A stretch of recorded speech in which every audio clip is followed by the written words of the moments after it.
Hey, what's up? Welcome to Movie Dumpster Season 3, Episode 7. Today we're talking The Being from 1983, directed by Jackie Kong. I'm Joel Escola. I'm Sean O'Rourke. And I'm Martin Landau's severed head, Connor McGraw. Welcome to the dumpster. So you think radiation could have caused this? Well, the only explanation I have is it's some sort of genetic freak. A mutation whose chromosomes must have been severely damaged at conception. Continual exposure to high radiation levels has created something completely unfamiliar to us. But why is it so intelligent? It's conceivable it can use a higher percentage of its brain, and at the same time be completely psychotic. This could be disastrous. There are 52,000 dumps just like this one right across the United States. Your plan better work.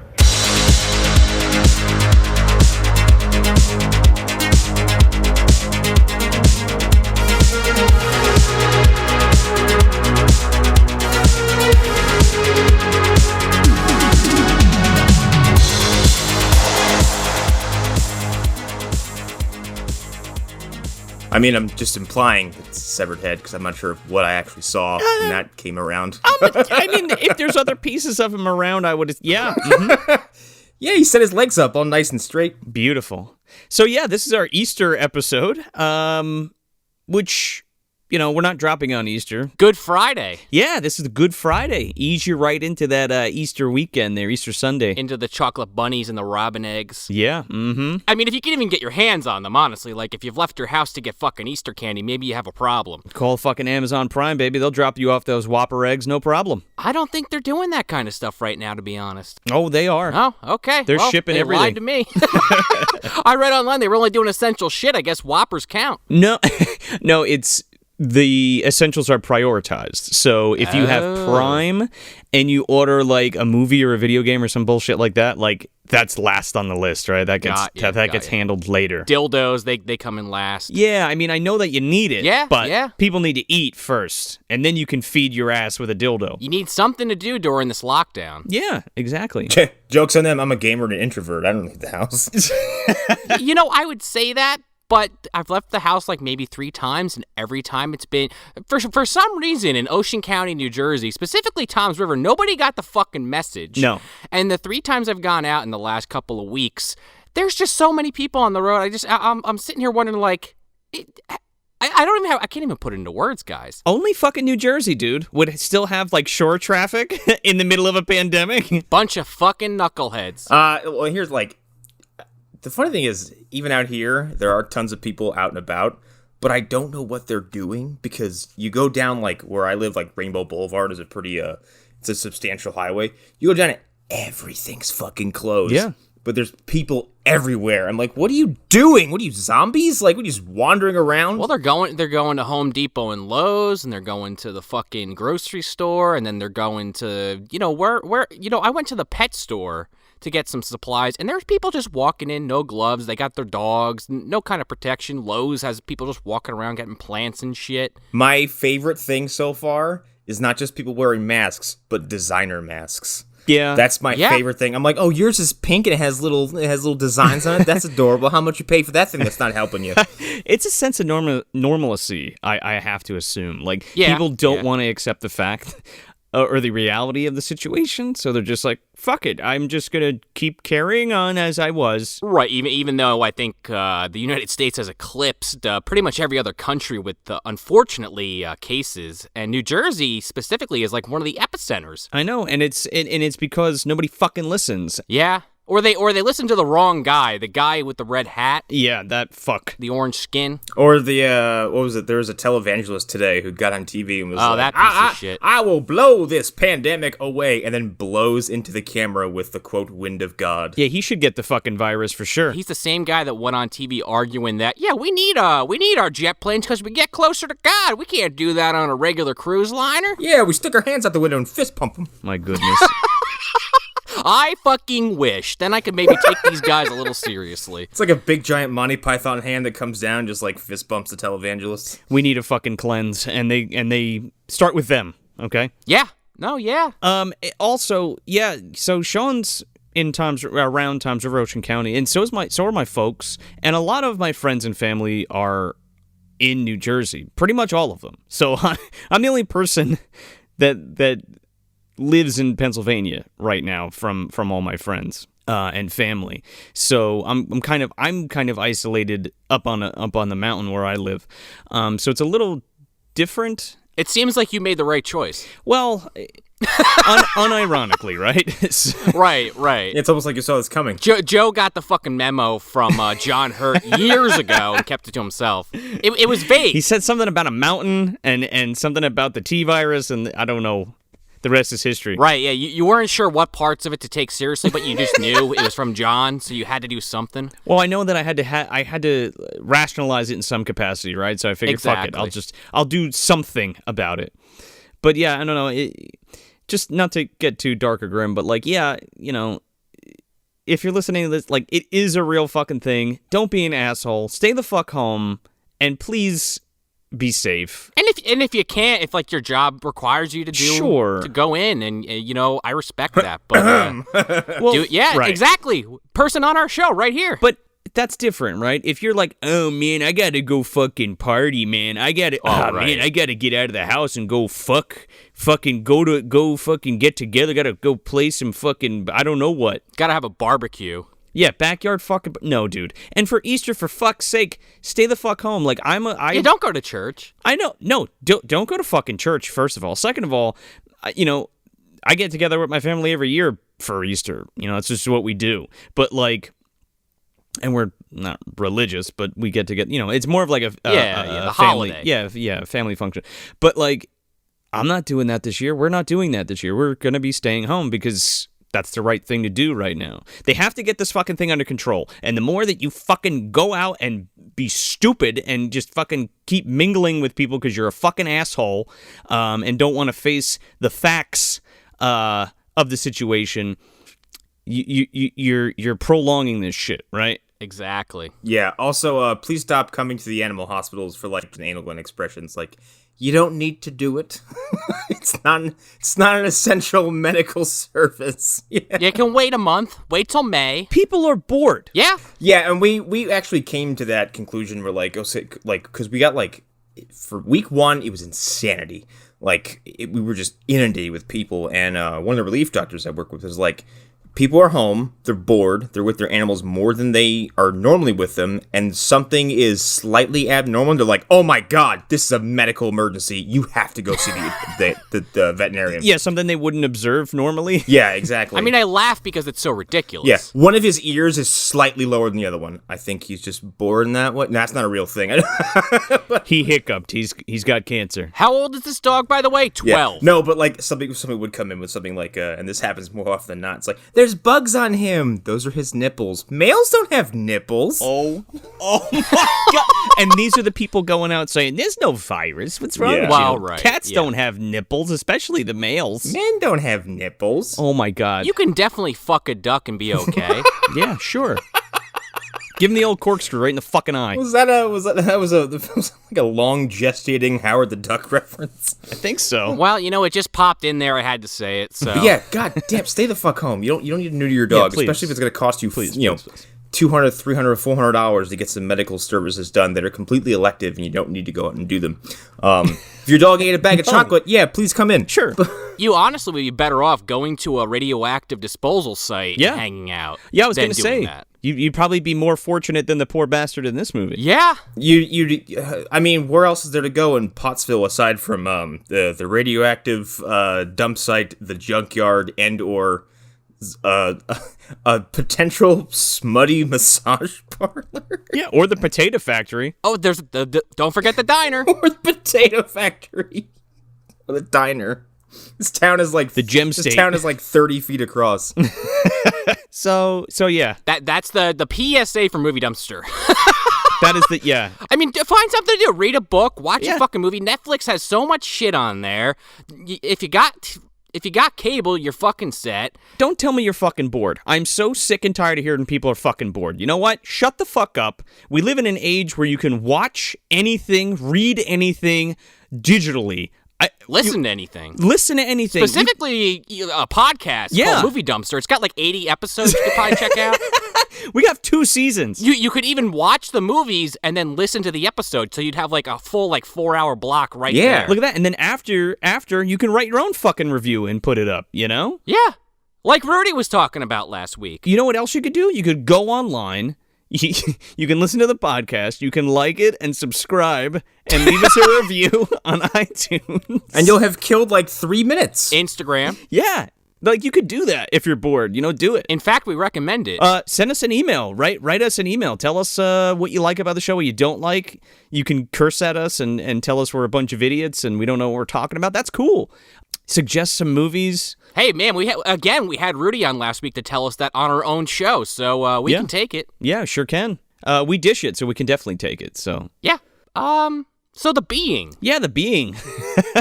Oh boy. Also known as Chud Light. Directed by Jackie Kong, dude. This actually predates Chud. I believe by 2 years. When was Chud? Well, Chud, the people that did Chud saw this movie and was like, we can do this way fucking better. I was referring to this as the mediocre melting man. Oh, I've never seen that. Yeah, well, kind of. Yeah, in structure. Yeah, sort of. She also directed. I've never seen this film, but I kind of have always wanted to see it. Blood Diner. Yeah, I was just gonna bring that up. Blood Diner is one of my fucking favorite movies. It's excellent. Because I've heard nothing but good things over the years, so I was kind of surprised. Yeah, 2 brothers. Put together a diner to lure in virgins and chop them up and build an Egyptian goddess for their uncle. Oh, wait a minute. Okay. I think I've seen this, but it was fucking years ago. That already sounds amazing. It's fantastic. It's just it's a really good horror comedy. Definitely one of the better ones. Okay. And she's directed 2 other films that I have not seen. And their names are escaping me right now, but it doesn't matter because I've never seen them. And I'm only really interested in the horror stuff, right? So yeah. The Being was her first film, and Blood Diner she makes 4 years later in 1987, I believe. And the producer of this, I only did a glance at the production history of this because I figured you'd know more than I did anyway. But apparently he used to do sexual exploitation movies and decided fuck it, why not do a horror film? That's not far off base. I mean, look at Joe D'Amato.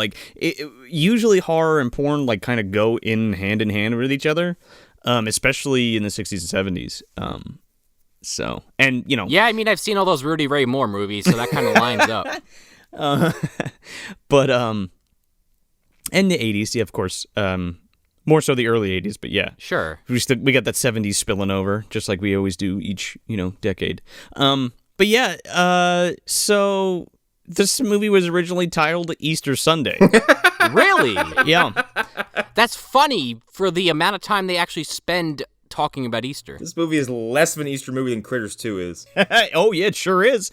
Critters, the crux of that film is the Easter, is laying into Easter, right? Between the eggs and and everything. Yeah. And it's wonderful. I mean, that is the end all be all Easter horror movie in my opinion. Of the giant list. I mean, I haven't seen too many of them, but I would agree. There's a few. I think there's only. I'm trying to think of just Easter movies in general, and I can't even count it on my fucking hand, to be honest. Well, there's Easter Sunday, which is an independent film made by my buddy Jeremy Moorhead. Then there's Peter Rottentail, which I've never seen. And then we have this movie, The Being, but it's kind of one of those things where it's it's there if you want it. Right. Kind of like The Boneyard, where it was Thanksgiving, right. But it was really only for one scene that mattered. Or demonic toy, someone's in a flashback, it's Halloween! Look at the camera. Right. Yeah. And we kind of used that as a scapegoat to get that in there for Halloween last year. Hey, listen. We got Charnetsky out of that, so it's all fucking roses. Yeah, oh, yeah. Oh, dude. Or chicken, fried chicken, honestly. Yeah, chunky chicken, baby. Or a demon being Luke Skywalker into a pit of garbage. Yeah. And then, and of course, Critters 2 would be that last one. So I only know of 4. Pray tell, what is this movie about, Joe? It's not about Easter at all. I mean, there is a pretty good scene revolving around Easter. This movie.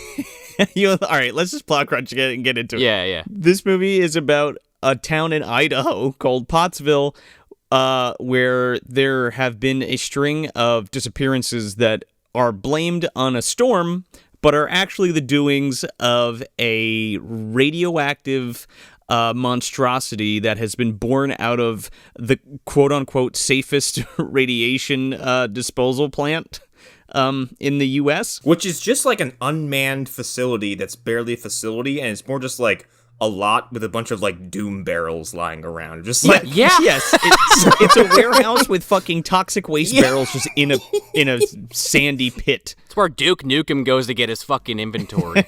It's like Homer Simpson comes in with the pig shit fucking canister and just drops it in there, and nobody bats an eyelash. Burns is walking around in this fucking robe, glowing. Yeah.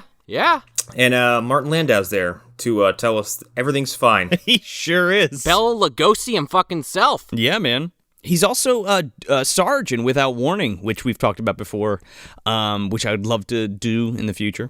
He's also the best actor in this movie, but that's not, the bar's not set very high. Yeah, well, we're going to get into that. So we kick off with a radio show host who's kind of Now, let's get the one thing straight. This is a comedy. Oh, man. This is a horror comedy, right? Is so there's it? a lot of Was it? tongue-in-cheek Is it? kind of shit. That's the first I'm learning of it. Yeah, it's a horror comedy. Like, it's a horror to the forefront with comedy elements, right?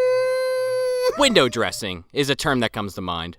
Well, what is this radio host's name? This is like bringing me back to Shakes the Clown. I know that movie didn't open with a radio broadcast, but we joked about how that was part of the opening. Yeah, well, it is part of the opening in Shakes. Well, after Shakes has his little, one-night stand. Yes, right.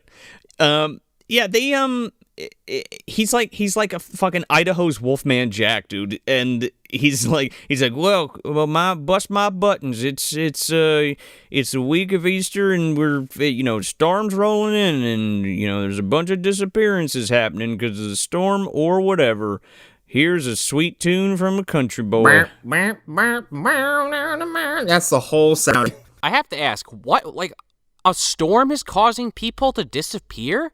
Is Thor raining bolts down into the fucking ground and just eviscerating people? A storm that we never see. But that's the gag. Well, we see it plenty of times. We see it, yeah. There's just a bunch of storm clouds and like some lightning. Also, thanks to your impression theory I had about this DJ holds true now. It's the bartender. He's sitting there making the pop-up funnies while he's rattling this bullshit off. It's the because as this movie progresses, like something happens, and then the next cut is this DJ going like, "Wow, 3 people went missing again." It's like, who's your source? How do you have this information already? Listen, the being fell down a well into a radioactive pit. And then he came out in Idaho. Fucking peahead and love dinner down there. Maybe his name might have been Michael. We don't really address it. He's a little boy named Michael. We don't really talk about it because we don't want to get sued by Larry Cohen because it's alive. It's just like this movie, kind of. But yeah, his source is like the next page. He's like, 6 people disappeared. 3 people disappeared in a storm last night. 3. Can you stop disappearing so fast? I can't draw and color that fast to put you in the pop-up. Sitting there, he's got like the fucking earpiece on like the side of his shoulder, like leaning on it while he's got the scissors cutting the friggin' shit out to get the pop-ups going. He's just surrounded by like paper shavings and fucking bounds. Like, I'm gonna be ready when the goddamn neo-apocalypse comes through when I move to Tokyo or wherever the fuck Benraku took place. Neo-Tokyo? We're in the middle of a goddamn pandemic, but you know what? I ain't stocking up on toilet paper. I'm stocking up on goddamn drawing paper. Gotta get back to my bar in Soviet Japan. Soviet Japan. Ron Perlman's there. He's waiting for Josh Hartnett. I'm gonna meet him on the field of battle.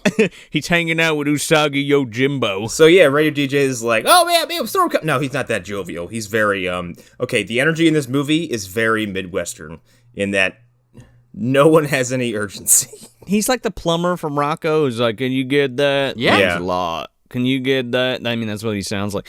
But yeah, we cut right from that. It's just like this wide shot of this town and this radio DJ talking about the storm and disappearances and shit like that.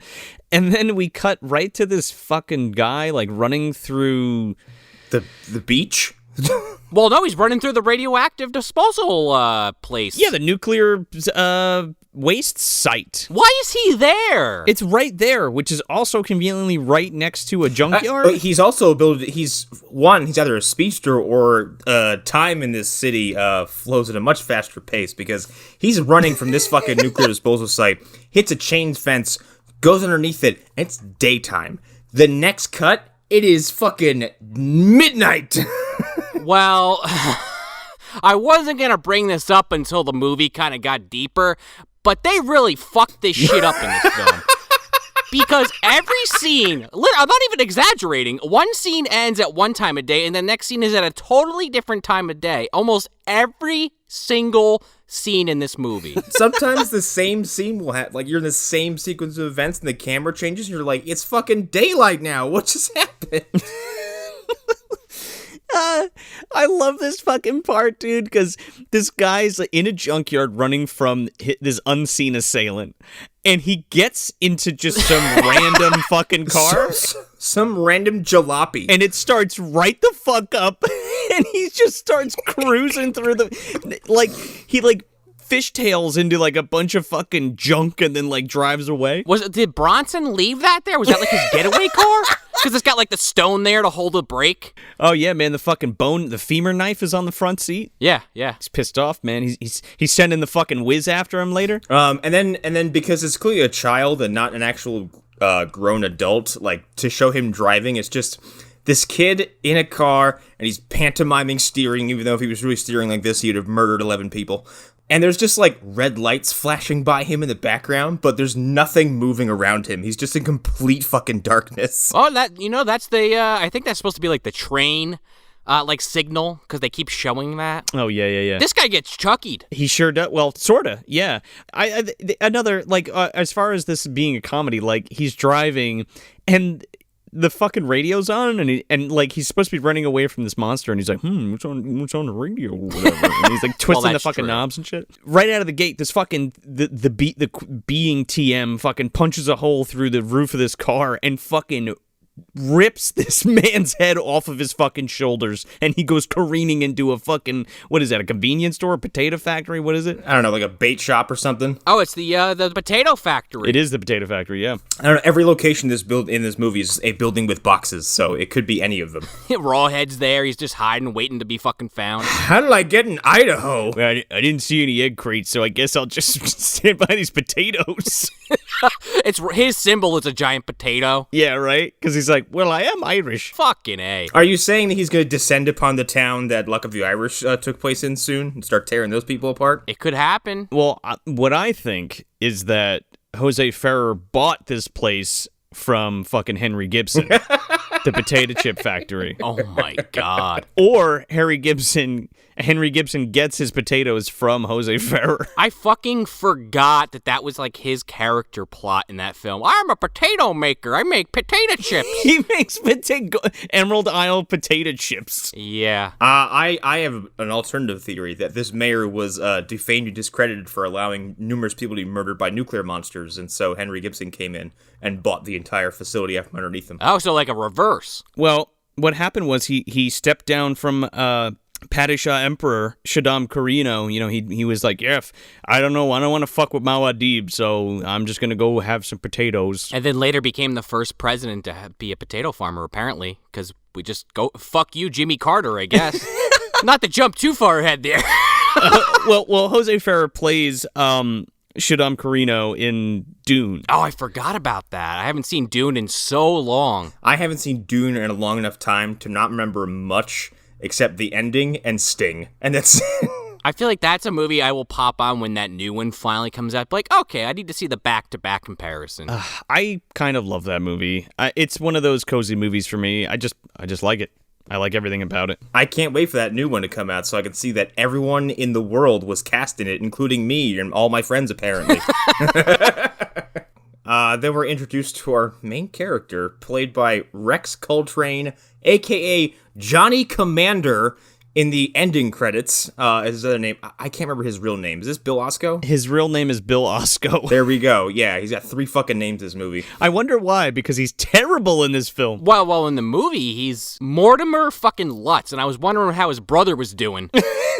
Fucking Jody's out the window looking for his brother. That's all I'm gonna say. Low-hanging fruit, but I had to say it. I don't know. He shot all of his family in the head or whatever, but I don't know.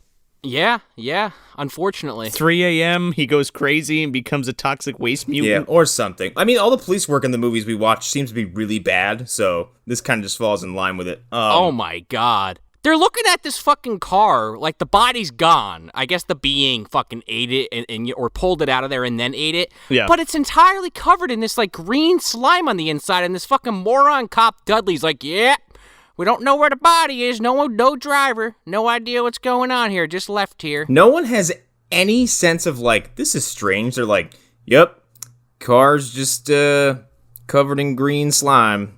Anyway. Hell of a storm.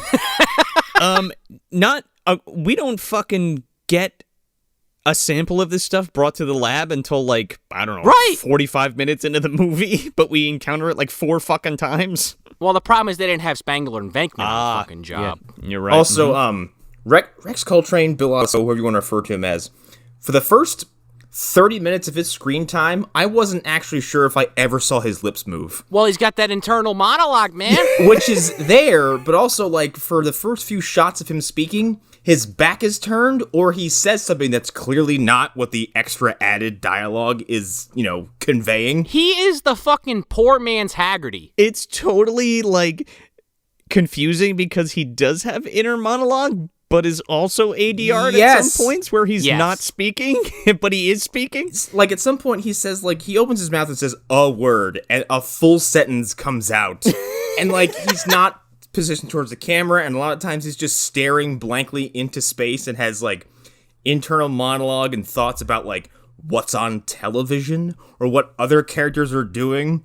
But this also drops out like a half hour into the movie and is never mentioned again. It only happens for a handful of scenes, and then that's it. Like, the entirety of the end of the film, there's almost no dialogue. I don't think there is any dialogue, and it's just one of those things where it's like, why didn't they do that? Yeah. Why didn't they, you know what I mean? Like, you employed it at the beginning, and then it just kind of fucks off 30 minutes in. It's just you and the Melty Boy. You could just have some internal monologue right now. Yeah, exactly. I mean, maybe Jackie Kong eventually was like, maybe this isn't going to work. Can we just get rid of that in the beginning? It's like, this isn't going to make any fucking sense then, Jackie. Or maybe they put it in because they felt like they needed it. I don't know. I guess.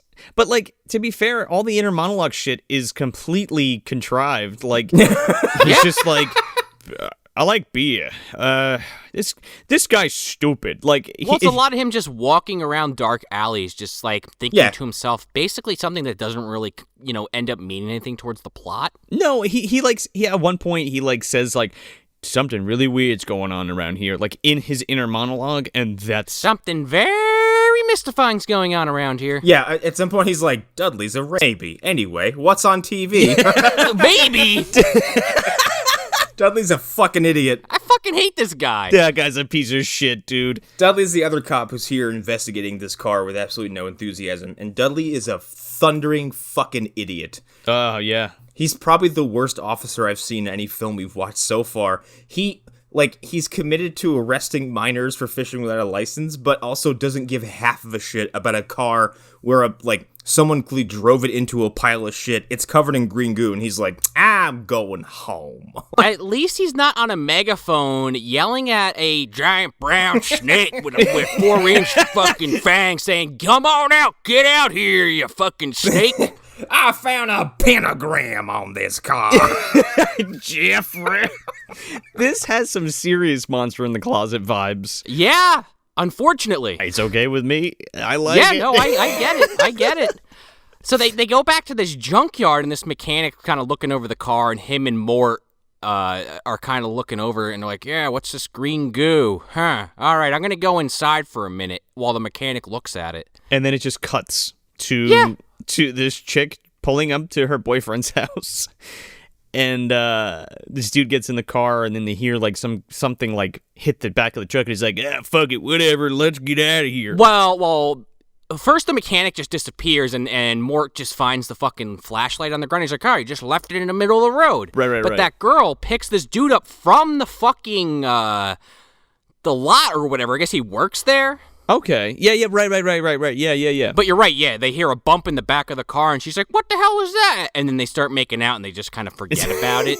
Also, just the point in the movie where I was like, everyone in this film is hideous, and I can't tell how old anyone is. This guy looks like he's 35, but he has braces? Yeah, he looks 35, has braces. Everyone keeps calling him boy and kid. I'm like, that's a grown-ass man. What are you talking about? That's a grown-ass man. He has a mustache. He has a mustache and sideburn. Not like a dirt stash, like a full mustache. Man mustache. That late 70s porno stash. And everyone's got fucking horrendous 70s hair, or they're bald. Like, that's what everyone has. That's what I'm telling you, man. The fallout, the 70s fallout. Yeah. Well, then we go to fucking Mortimer's police station, which is just basically a trailer where him and Dudley work at. Yeah, wait 1 second, because we got right from them getting, like, Bobby getting into his girlfriend's car, and then we're just doing... There's just a scene of them doing donuts for like 5 minutes to like to some like dime store Fleetwood Mac song. Just because. Yeah, again, like the soundtrack in this movie is that's it. All. I have to wonder if the being was in the trunk because that was the bump they heard was just like in the back, just like being fucking whipped around, just throwing up in the trunk. Listening to Fleetwood Mac. He was going to use the car for transportation. Now he's like, I'm just killing these two for the sake of it now. Fuck it. I love how he took his time and waited. But anyway. Well, in this particular case, he hasn't quite mastered that teleportation power quite yet. No. No, but he gets real good at it. We go to this trailer/police station, and Dudley brings in this Mexican guy who's basically dressed like Bill Murray from fucking Caddyshack. Yeah, his character is man who went fishing. He's got like the fisherman's gear on and everything. Yeah, this is Dudley's big fucking catch, his big arrest. There has been disappearances where there's goo inside cars and things, and this man is happy about busting this poor Mexican guy for fishing without a license. And he's calling him like Jose. He's being all racist and shit. Dude, he's like, what are you you're gonna have to make a lot of tacos to make bail on this one, you fucking fishing fuck. With your $200 fine. Yeah, he comes in, he throws handcuffs on him. Yeah. And he's dangling the fucking the rope of trout that he has. And he sits him down, and like Mortimer's over there like internal monologue again. He's like, arrested a man for fishing. What of it? I won't do anything about it, though. Just kind of lets it happen. Yeah, right? Yeah. He could easily get up off his ass, take the cuffs off the guy, and say, just go home, don't let it happen again. Yeah. But he just sits there. He's too enamored by this Martin Landau fucking interview on TV. Who is doing, like, his best snake oil salesman. Like, he's every mayor from every movie about a killer whatever. Except that... But he's not the mayor, he's the doctor, Dr. Carson. He's a chemist. He's a doctor he's like, the water here... He is very Trumpian in this. He's like, the water here is the best. It's the best water ever. I'll drink it right now. I'm gonna go camping at the nuclear test site. I'm gonna show you there's no radiation problems, and then I'm gonna drink this radioactive free water. Look at it. My watch has more radiation than this glass of water. Here's my Geiger counter I brought with me onto this talk show. I couldn't tell if this character was supposed to be like you said, Connor, like a snake oil salesman, or if he actually cared, because he flip-flops multiple times throughout this film. I think he actually cares. He starts as this. Apparently he has special training when it comes to the press, and that's what the mayor hired him for, to let's put a positive spin on it. But it's also on TV like, I personally tested this, and I did this, and blah, blah, blah. So, Connor, are you saying he's the My Pillow guy? He's the what? The My Pillow guy. Trump put him up there to, tell people to, pray, away the coronavirus. Oh, this idiot. Oh, yeah. He's that. Yes, he is that guy. Are they going to try to pray away this fucking monster, sliming everybody, eating them? I mean, it'd be a little more than what they do about it in this movie into the last 20 minutes. So yeah, I mean, they did try that in Monster in the Closet, if you recall. Well, we got to put the kibosh on the radioactive monster and pornography, because it's Satan. Smut. Smut is the villain of this movie. Oh my god. Smut. I fucking love that word, smut. This place, it smells like smut. Something someone actually says in this movie. Yep. Yeah, because we find out later that the mayor's wife is trying to sweep the smut out of this town. This town of like 300 people in the middle of Idaho. There's no smut there. You're all a bunch of Puritan idiots. Well, they got a church on every corner, though, Connor. Yeah, so Martin Landau and like is just keeps like pulling out gimmicks to demonstrate how safe everything is. Meanwhile, Mortimer just sits there and like at some point takes all this trout that Dudley was taking as like a trophy and just beans the fuck out of him with them. Just real quick, like what's happening on television is like, yeah, he's doing the water thing, but like the whole allegation is that the town or the newscasters like, oh, they're dumping nuclear waste into the aquifer. And she's like, that can't be good. And he's like, no, it's fine. You can dump all that fucking... What does he say? He says, he's like, dumping nuclear waste into the aquifer is not going to cause any harm whatsoever. Right. And that's in the water he's drinking. He's like, this is from the aquifer. He's like, look, I'm fine. As he puts the Poland Spring bottle on the ground behind his seat. Yeah, right. No one can disprove the pictures from anywhere else except, where he says it's from. But I also love the fact that he's like, oh, yeah, it's fine. There's a normal level of radiation in the water. And he's like, and what does she say? She's like, is it contaminating the water? He's like, now what's contaminating to you? I mean, what does that even mean? Do you mean the micron, millimeter, this much or whatever's? Confusing big words? He essentially gets on TV and mansplains radiation poisoning to this poor woman. Sure does. I would have liked her to be like, hey, so can we do a pH test on this? A pH test? No? Okay. Yeah. The water expert says that. A what? So then we go to this fucking drive-in with this couple that we mentioned earlier. Where they're watching what appears to be a deleted scene of the movie. Yeah, kinda. It has the costume in it. That's the costume. At least the costume from the first part of the movie. Yeah, it's also like the cleanest drive-in movie screen I've ever seen. Like, there's no ticks, there's no cigarette burned. It's completely pristine. In fact, it's better lit than the actual movie called The Being. Yes, it's stunning looking, to be honest. And it's also comprised of only a woman screaming for 6 minutes. Also, she's totally naked. Yes. She goes to, she's like, it like shows like the nail polish bottle, and then it just cuts and she's fucking bare ass naked painting her toenails. Yeah, and then she has basically like a wrestling match with a giant prop for minutes at a time. It's like a giant larva with an arm. Yeah. It looks like the fucking maggot guy from Freaked. Yeah, worm guy. I thought she was attacked by Mark Hamill from Guyver for a second. And like the whole time she's like, just never stops. And they keep cutting back to people in this drive-thru who are just like arbitrarily screaming at whatever's happening, even though really nothing's changed. But like they're just calm, and then calm. Well, then we get this couple. And they're like really stripping down to their fucking skivvies. They're pulling like a blood rage. Remember the beginning of that film? I love this part because this thing is like Emotep, dude, except instead of sand, he turns into fucking sludge. Yeah. Yeah, he turns into fucking goop and he like squeezes his way through the radio and like the glove compartment just opens up and shit comes out of it. And then it reforms. This might actually be my favorite part of the whole movie just because I like that idea. Yeah, I love it. I love it too. I also love the idea that these two are so hot and heavy and into it, they can't tell that their car is being flooded with boogers. Yeah. That shit's gotta stink too, right? It's gotta. Yeah, it's gotta smell so bad. It's gotta smell like rancid shit. I also like that the being, when it lifts its fucking hand up out of frame, it just snaps this guy's neck. Oh, dude, it goes up like right up in between them. So the idea here is like, what? There was like sludge between them while they're fucking, and then it turned into an arm and choked this guy? Yeah, I guess. And then fucking breaks his fucking neck right in half. And I guess it kills her off screen because we go to these fucking stoners, and I was sitting there saying, I wish I was in that car.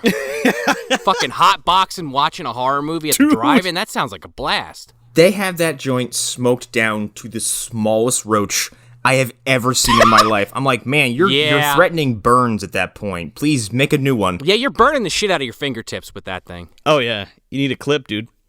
There's this the being's head is like, it's adorable. It's like 3 feet tall. The monster's head is like outside the window, and the guy's like, question, I don't mean to cut you off there, but do they change this thing's face multiple times throughout the film, or am I just crazy? Well, that's what I'm saying. Like, I feel like this thing's constantly mutating, but The short answer is, Okay. I think it looked like something else, and it wasn't impressive later, so they made something else. Sure, because it kind of looks like a bad alien in this scene. Yeah, again, it's the same costume as the one that's being shown in the drive-in movie. On the drive-in screen, yeah. I was to say, because, like, by the end of the movie, it looks like something out of, like, what is it, Deadly Spawn? Yeah, kind of. Yeah, it's got... Or Doom. Yeah, or It does. I love that the stoner guy just kind of is like, ooh, what the fuck is this guy doing? It's like, he rolls down his window and he just tells him, he's like, go fuck yourself.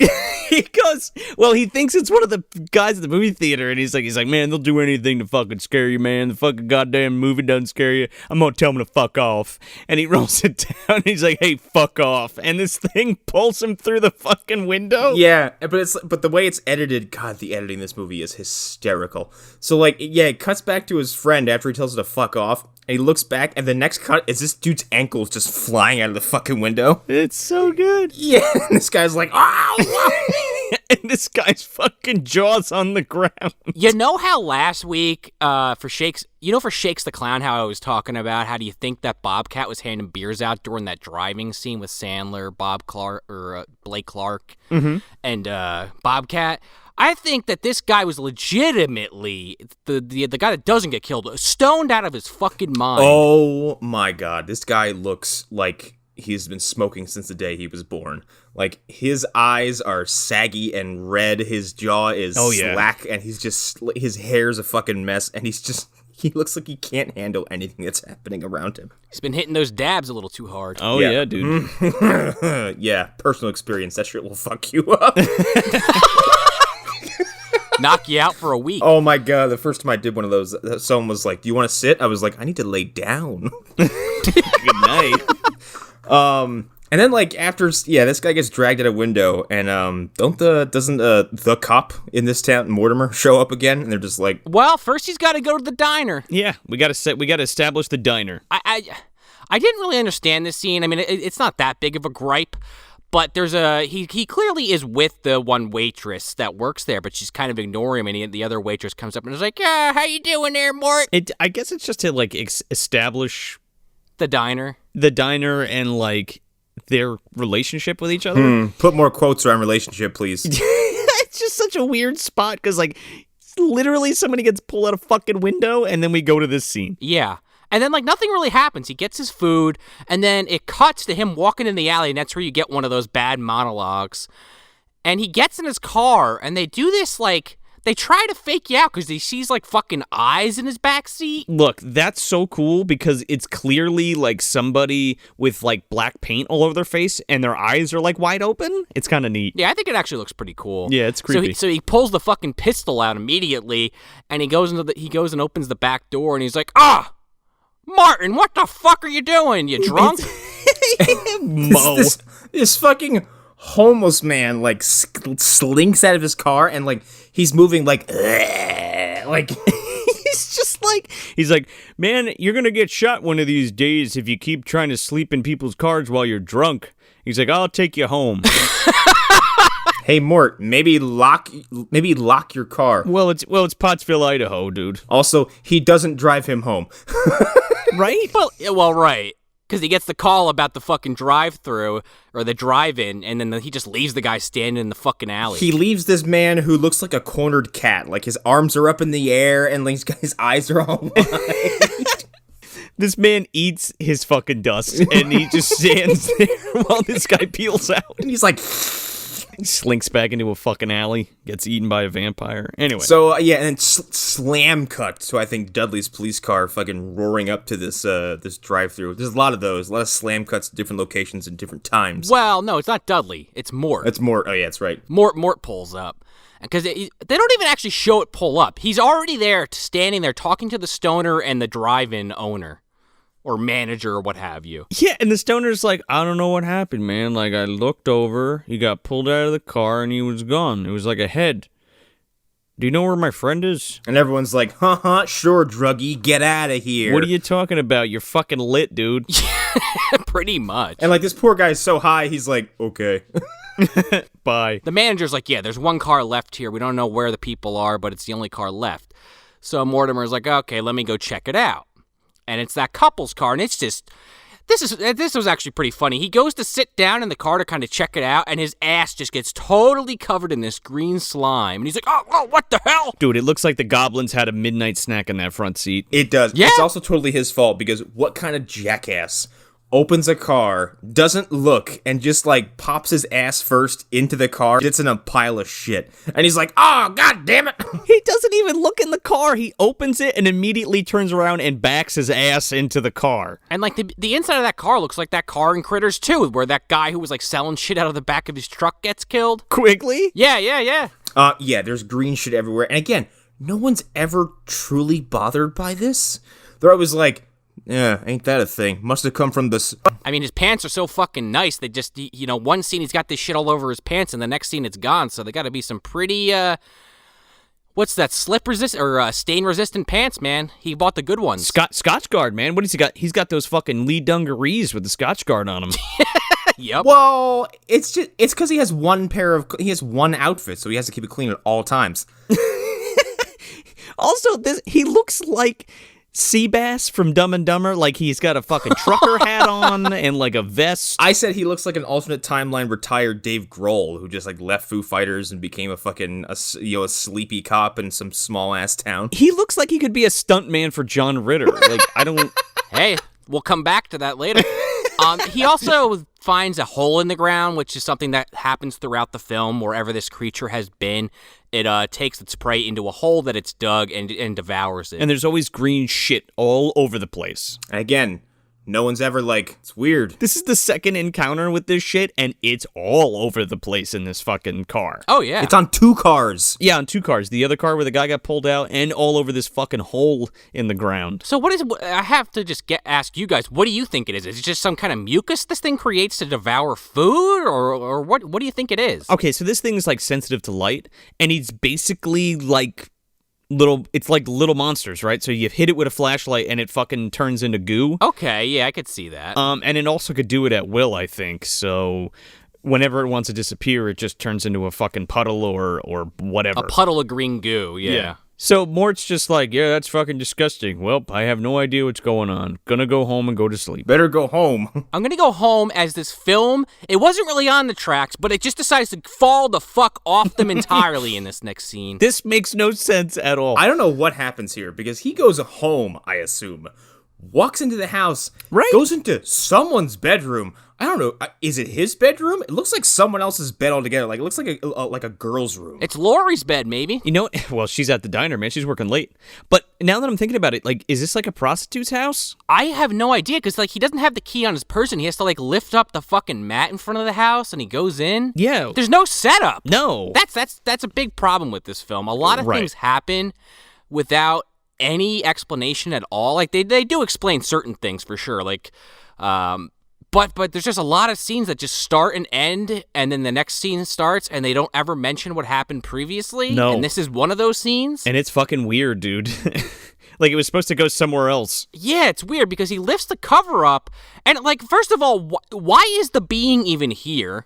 Right? And second of all, of all people to just run into this thing, he fucking pulls the covers up and they're just covered in green. There's like a green pile of shit in the bed. Like he pulls it back. But it's like a gestating, moving pile of green shit. Like I thought it used to be a person or something. It's a fucking Nilbog special because then he gets grabbed from under the bed by the fucking monster. This thing is like Michael fucking Myers with teleportation powers. Like more so than Myers. Oh yeah, this fucking thing is everywhere it needs to be ASAP. But, like, does it burrow through the ground? I guess that's the implication. I mean, if it does, it's like fucking Bugs Bunny. You can just use that as a primary source of transportation. Like, it can just fucking go. It's like a fucking graboid? Yeah. Just bumps into Gnorm through the fucking tunnels. Sorry about that. Okay, there you go. You have your Venkman moment, but it's Gnorm. And this fucking thing, like, goes through him, and he's like, slug slime me. Except he's dead, because he gets eaten. It's true. Well, no, that thing, he punched the shit out of that thing. That's true. Yeah. He punched it into this woman's house, and that's what we got. He's like, don't come down this tunnel. Yeah, that's right. Yeah. He gets attacked, and then he runs out, and I guess this thing is, like, fucking fast as hell. Like Connor was saying, maybe it's a speedster. We're not really sure. But he's fucking running towards this train they keep showing, and I couldn't fucking believe this. This stuntman is a goddamn maniac. This was, for all the other incompetencies you see in this movie, this stunt was fucking nuts. This fucking blew my mind. This and one towards the end of the film, I was like, holy fucking shit. I rewatched this like 3 times. I'm like, this has to be a composite. No fucking sane person would do this.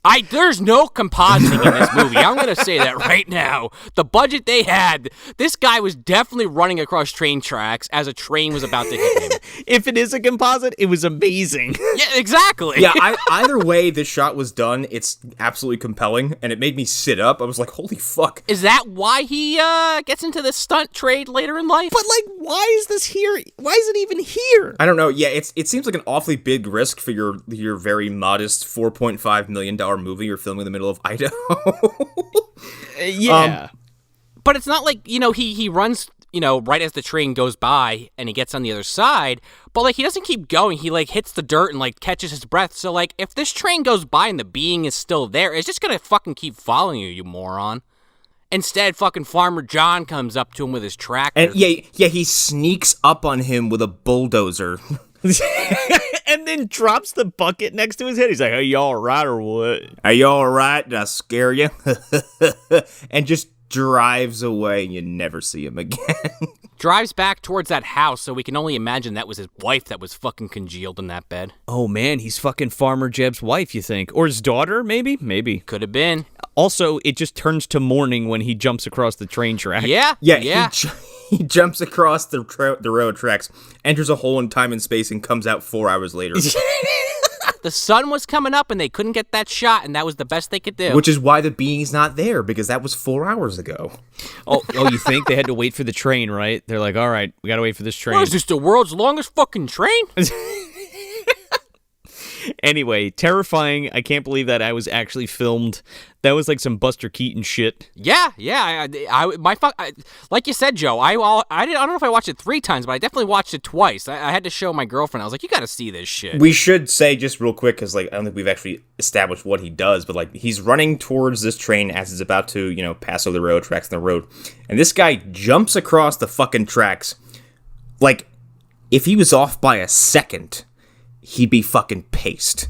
No exaggeration. That's how close it is. It is unfucking believable. I just feel like, why would you risk your life for that shot? Like, I don't know. You gotta see it. How close this was. It's like the explosions in Aberration, where we were kind of like, and kind of the same level as impressive. Yeah. Except Aberration's a way better movie. The difference there is like, there's camera angles that make that probably look closer than it is. This was like, there's no, like, maybe it wasn't as close as it was, but it was pretty fucking close to the guy. There's no tricks. Bill was like, I bet you I could jump those railroad tracks. I'm like, don't do it. Fuck it, roll the camera, here we go. All right, we're going to put that in the movie, right? But like you guys are saying, it's morning now, and then we cut to, I guess, later in the day?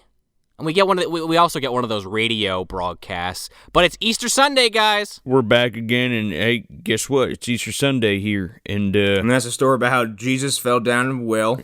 You ever hear about Bonacus? It was an Easter bunny, he fell down a fucking well and became the Easter bunny. It's amazing. Jesus fell down a well, and God was like, you're my only son. So I'm going to give you ears and a cottontail, and you're going to deliver these eggs to these kids and candy. Look, I know it doesn't make sense, all right? Just go with it, okay? Anyway, 3 other people disappeared last night because of the storm. Storm took them or something.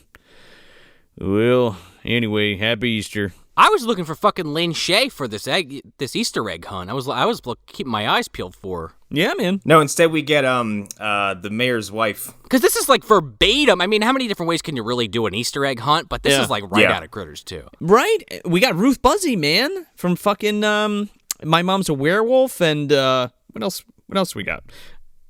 Well, that's what I know her from anyway. She was like a big comedian. She's got that Umbridge energy, and I love it. Yeah. She is the mayor's wife, by the way, the one that wants to sweep the pornography out of town. Yeah, her name is Virginia Lane. And she's organizing a Easter egg hunt. And she's like, whoever finds the big bunny, the big egg with the bunny on it wins. Yeah, whoever finds the big bunny with the egg on it. Well, no, I think it's implied that she's like, did you find the Easter bunny with the big egg? Because as the kids are looking for this egg, they showed this, like, it's got to be a 1-year-old. Oh, she's so cute, dude. And every time she goes to, like, pick an egg up, like, another big kid asshole fucking runs over and, like, picks it up. Man, I think it tested my potential as a parent, because every time it happened, I wanted to get up and body check an older kid. Like, right? How fucking dare you? Yeah, she ends up finding this egg in like a tree and then like accidentally kicks it into a fucking hole, which just happens to be the being hole. Who's like sunbathing or something? I guess, here's my thing, unless I misunderstood this, did he eat the quote-unquote Easter bunny? I guess? He's Idaho's Easter bunny. Also, this fucking scene breaks the rest of the movie because he's supposed to be sensitive to light. It's bright as fuck out, and this asshole's in a hole that's about a foot deep. Well, that's what I'm saying. He's goop when the light's out, when the sun's out, right? But when this little girl's reaching in the hole, and there's all these like broken eggs and shit in there, you could see his fucking tentacles and his little like monster arms moving around. Well, he's got that little baby arm going, but he's still mostly just mucus. I just thought that was a strange thing to include. He looks like he woke up after a night of drinking. Like there's broken eggs all around him, and he's curled up in a ball. He's like, oh yeah, dude. He was on a fucking Easter bender. But yeah, so the little girl pulls out the big prize egg, which has a big bunny on it, and Ruth Buzzy finds her. She's like, "What the fuck are you doing?" Oh, she won. The little girl Susie won. And some kid goes, "Shit." Yeah, he goes off screen here. Ah, shit. She can't ride a fucking bike. Because I guess the prize was a fucking bike. Yeah. Well, then we go to the fucking potato factory. Mort Lutz is there with the fucking mayor. And this mayor is straight like this is the Jaws mayor to a T. Oh, yeah, he's like, I won't shut anything down, blah, blah, blah, blah, blah, blah. I won't shut down this potato factory for Easter. I'm not going to shut down my spud factory because you think there's some kind of radioactivity going on. I love that he walks up to this fucking, like, conveyor belt, and he's like, you know what this is? Potatoes. It's important stuff. It's important. They're like gold to this town. I'm like, God damn it. This is such a small ass fucking town. We gotta sell the potatoes to the chunky chicken. This is like the fucking paper mill in Prophecy, right? I've never seen Prophecy. The monster movie with the mutant bear that's dumping radiation into the fucking water via the paper mill. Well, he's dumping radiation into the water via a potato factory? I think? I guess? He's in cahoots with something. Not cahoots, rather, but, like, I believe there's, like, radiation in the water that he's using to, I don't know what, wash the potatoes, I guess? Did little Mikey fucking eat a radioactive potato or drink radioactive water or both? A little bit of both. Little potato soup went wrong. He fucking fell right into one of those barrels, turned into a monstrosity. Yeah, he had a tutu on and everything. Hey, man, it's New Jersey's only superhero. He started in Idaho. Yeah. I wish that narrator from the beginning of the movie would come back at times like this, who we skipped over. Man. We totally skipped over it because we're jumping through it. I actually forgot about that until this moment. The beginning of this movie has, like, what sounds like the narrator of, like, top 40 police chase videos pop in, and he's like, the town of Pottsville is about to face a nightmare. And I'm like, is a trailer about to happen? Who is this guy, and why is he talking? He's never heard from again. or Monster in the Closet. Let's just bring it back to that again. Detective Mortimer Lutz tries to fill you up. You work at a diner. Get out of here. This is my movie. I narrate this movie. Wait a minute. This is my movie. Get out of here, Twilight Zone host. This is my film. I'm gonna... Twilight Zone... Get out of here, Rod Serling. This is my fucking movie. Dr. Landau comes in, and he's like, hey, yeah, I'm Dr. Landau. Nice to meet you.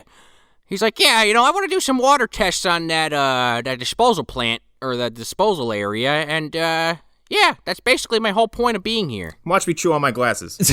Well, that's why I don't think his character is a piece of shit, because he's so confident that nuclear site is safe. And it's basically his job to tell everybody that it's safe, even if there is something wrong, right? Because you don't want to create panic. It's very safe, but, like, literally no one has gone in this fucking, like, really obvious tool shed that's on the fucking property. Dude, it's like a fuck shack. It's like one of those it's like an abandoned building that, like, teenagers go to fuck and drink. Yeah, it's the only building on that property, seemingly. It's Dagobah and a fucking joke shack. That's it. It's a fucking shack on Tatooine. Yeah. Yeah, Dagobah. My bad. So then we go to the fucking Easter parade. Oh yeah, where everybody's talking about how evil pornography is. But apparently it's actually going to be a massage parlor.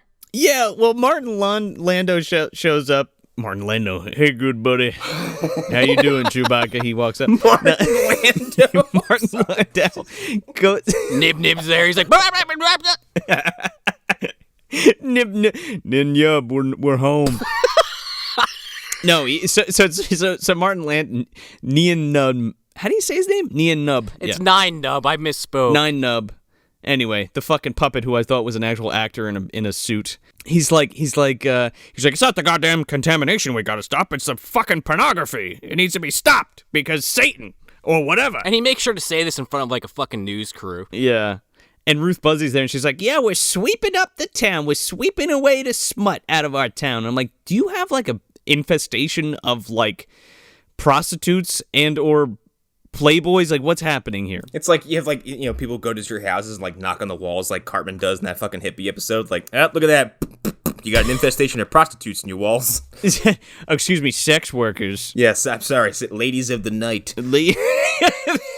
Night moves. Well, the way they talk about like pornography and smut, you'd think that like someone was trying to open up like a fucking like a titty bar in the corner of like, you know, wherever, like, you know, across the street where a church is. No, it's a massage parlor. I mean, this is 1983. You got to remember, this is like Satanic Panic to a fucking, you know, peak. It's also in the middle of fucking nowhere. Yeah, which is still like this to this day. You can swap this out for 2020, and it's the same fucking thing. Absolutely, in certain areas for sure. Mm-hmm. Reg Ledoux's out there. Mortimer goes to this diner again. Wait a second. There's a fucking abandoned. There's a where the massage parlor's going is it's just an empty building. But it has like a garage door. Yeah, but she's like, oh well, there's a massage table inside, so it's gonna be a massage parlor where they give happy endings. So we're gonna shut it down before it even starts. I heard about that from my husband. He said he read about them in Korea. And Mort shows up and he's like, you know, you're real fucking stupid. And he's like, you ever see a massage table? But he says it in his head, so nobody hears him. No, no, he says it to her. No, I'm kidding. Well, his lips don't move, but yeah, he says it to her. That would have made more sense, though, Connor. You're right. Maybe you don't say that to the mayor's wife. Hey, mayor's wife, you're dumb. Like he gives a shit. Your husband's really fucking this up. Oh, hey, hello, hi, Mr. Mayor. Jose Ferrer does not give a fuck about his wife in this movie. He's like, whatever, you stupid. No, he's married to a flask. Your friends are boring. So Mortimer, he goes back to the diner and he's talking to that waitress, and you find out her name is Lori. And I guess I don't think they're married, but they're definitely like dating. And he's like, listen, there's just some stuff going around in town, and I don't feel safe you going home tonight. I'll pick you up. What time do you go home? She's like, I'm working a pretty long shift. I'm going to be here till 7:30. 7:30. Okay, no problem. 7:30 p.m. The very next scene, he is driving her fucking home. And then, like, 40 minutes later, she's at the diner, like, where is he? It's 11:45 at night. Did I miss something? I don't know, right? That's what I thought. I thought he picked her up, and then, I mean, was he supposed to pick her up again the next night? I think we're conflating two scenes, because he does pick her up and drives her home, and later on he does fall asleep and pick her up late. Well, that's what I'm saying, though. Like, you're not wrong, Connor, but in that scene in the diner is when she says, I have work till 7:30, and the literal next scene, he drives her home. Yeah. And then later, it's not brought up again, but she's back at the diner. So I don't know what the fuck happened in the editing room, but somebody screwed up. Yeah, there's lots of missing time in this movie, I guess is what you'd say. I mean, yeah, we've been talking about it. I mean, when he does drive her home in this next scene, it's like, you know, it's like dusk, and then later when she's still there by herself later in the film, it's like fucking pitch black out. Well, it's 11:45 or some shit. Yeah, right. It's almost 12 o'clock. She waited there for 4 fucking hours for this clown. Yeah, right? But we cut to these little troublemakers, these 3 kids creeping around a bunch of bushes. Oh, right, yeah. 3, oh, okay, no, I'm sorry. I thought you meant the 3 40-year-old street ruffians later on. No. No, we'll come back to them later. No. Other weird-ass characters. Like, the 3 kids are hiding in this fucking bushes, and one of them has a bucket. A pail and shovel, to be precise. It's a pail and shovel. It's like one of those sandcastle buckets, like beach buckets. And then a woman dressed as Mr. Burns from that one episode where he keeps wandering around the fucking woods at night. This fucking this poor woman. doddering, completely out of touch woman is just like ghostly wandering the streets in a gown with a hood. Yeah, she's dressed like a ghost. Yeah, onesie. And the kids like think she's a witch or whatever. So she goes into her house, and this one little kid with the pail runs up to her door and throws shit on her window. Yeah. And she is unfazed. She's like, Michael. And they're running away, and they're like, "You're a witch because you smell like a ditch. Here's some shit," or whatever. Also, like, if your intention was to just hurl a little bit of poop at her door, why do you have a pail full of it? And it looks like he threw it with his hand and not with the shovel. Did he just stick his ass in the pail and just fucking unload? Did he go to Denise Richards and ask her to fill it? Here, Ricky, I dumped in this. Go throw this shit on the door. Oh, no. Dude, man, she fucking gives you that supercharged Chipotle. Yeah, absolutely. Just stick the pail under the ass and it's splatter zone. She's like, I've had KFC for 7 days straight. Oh, my fucking Christ. I mean, to be quite honest here, this woman's looking for Michael, and I think it's, from Tammy and the T-Rex. I think it's Paul Walker that she's looking for. I think her son's Paul Walker. Remember his name was Michael in that film? Oh, yeah. Well, okay. It might be like he's also the professor as well. Yes. This all comes back together. Okay. And you know what? The MDU, it might not make sense for, but for my headcanon, that's where I'm going with it. I think we're the only people it makes sense to. This is one of those splintered timelines that because Bruce didn't give the fucking stone back to Sorcerer Supreme. Right, exactly. So instead of Paul Walker becoming a smart kid growing up to be a stupid jock, he becomes a radioactive monster instead. Yes. He becomes a cacodemon, according to Sean. Yeah, so he goes to the right instead of the T-Rex. Well, in fact, this cacodemon fucking starts shuffling around this woman's house as she's like in bed, tossing and turning, going, Michael, Mike. Dude. Well, it's like playing with its toys in the fucking kids' room. This is actually two things. This is actually really creepy. It's a really creepy scene. It goes full It's Alive here. I don't know if you guys have seen that film, but it's a fucking great mutant baby movie. But it's got lots of overtones of that in the scene. And then watching this today again, I remembered being a kid, and I didn't sleep in my bed a lot, so my mom would stay with me on the couch, and we'd fall asleep on the couch, and she'd be watching, like USA or TNT or some shit that always had like horror movies on late at night. I remember waking up one night on the couch and sitting up and seeing this fucking scene where this little thing was running into this bedroom. And I thought for the longest time it was Child's Play, but it's totally this fucking movie. Same vantage point, though. Yeah, it's all POV stuff because this movie hasn't shown us the monster in relatively full detail yet at all. Yeah. Well, it plays it close to the chest, and I appreciate that. But yeah, it's alive in this scene. So this thing's playing with its fucking toys and shit, and then jumps out the fucking window or something, and she's like, "Michael, come back, Michael." I guess they just had this scene they needed to like insert into the film because they go to the fucking fisherman, that Spanish guy. And just because they need to add someone else to the fucking body count, I guess. This is where I got serious Melting Man vibes because the exact same shit happens in that movie. There's a random ass fisherman who's attacked by the Melting Man and decapitated. Except this time it's just a racist cop. What is he doing there? This guy's like got it out for this poor Mexican dude. Just camped out by the river. He's like, I know that's taco selling son bitch fisherman's gonna be here any second. Yeah, he's like, I seen you fucking fishing again, you fucking taco pusher. He's got a fucking tracking device on the guy's car, probably. If you fish one more fucking time, I'm taking this fucking rifle out of my patrol car and blowing you away there, Jose. I can't wait till they build that fucking wall. I'm gonna throw you in there. It's fucked up. It's unnecessary. It is really fucked up. I don't get it, like, why? Yeah, it starts off as like a tease for the monster too, because this guy like is running from something that he hears in the I wouldn't call it the woods, but it's like in the trees, and then like there's a fake out where off the side of the road. Yeah. Well, hold on, because it's a weird scene, because you have this scene with him, like, shaking down this poor bastard, and it's bright out, it's midday. Cut to him pulling someone over in the middle of the night. Yeah, what? Mortimer drives by and is like, "Hey, Dudley, you need a hand?" He's like, "Just a speeding ticket." "Okay, I'll be in the office." He goes up to this driver, and this woman's, like, fucking looking at him, has her shirt unbuttoned a little bit, and he's like, okay, maybe I won't give you a ticket. Oh, man, he gets home sweet home, doesn't he? We were just out for some wine. Except a giant burly man didn't come out of nowhere. And I don't know, she like kind of grabs at him when he goes to give her fucking license back, and I'm like, wow, you really got away with that? Maybe it was Body by Jake in the Woods and not the being. You just hear this heavy breathing. He's just cackling in the fucking woods. He heard his natural call of "I hate my mom," and then he started running.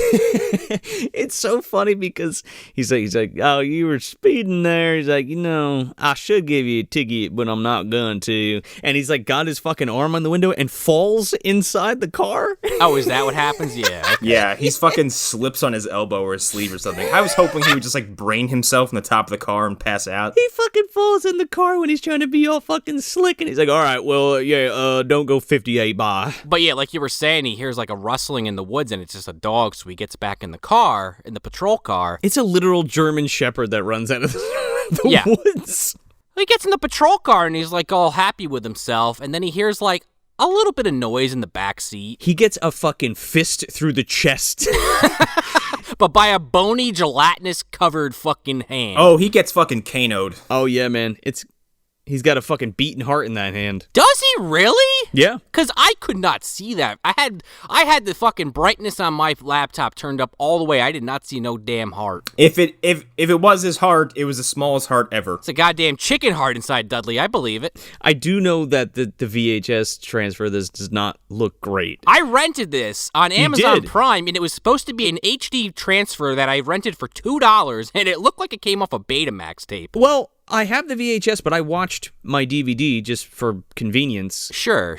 And the DVD looks fine. That's why I was confused, because I know you guys probably watched a digital version, and you said you rented it. So I'm thinking to myself, like, okay, well, the DVD looks amazing, and lighting and the color correction is really fucking good. That's what I was going to bring up at the end portion of this, which I will later. But like, yeah, because I was curious if this had a good transfer out there. Well, the DVD looks great. This film is also on Blu-ray, but I don't own that, so it could be they fucking fucked up the grading or something, or just darkened the shit out of it. Maybe. It's just dark. I rented the standard edition, the standard definition on Amazon, and yeah, there were some things where I was like, I don't know what that is. Like the eyes in the back seat that you were talking about before, couldn't fucking see them. Yeah, it's a little rough. Really? Oh man, they must have fucking... But I think Code Red put out the Blu-ray. Oh, P.S. Code Red put out that Boneyard Blu-ray in conjunction with Kino Lorber. The Boneyard! Connor, can you give us a little update on the WWE's Boneyard, by the way? While we're on the topic. It's 2 days, by the way? What the fuck is that shit? I've seen clips of this, and I don't know what the fuck is running through Vince McMahon's head, or honestly, The Undertaker's head, or AJ Styles' head, because it was... It's fucking... It ends with The Undertaker, and it's American Badass Undertaker, by the way.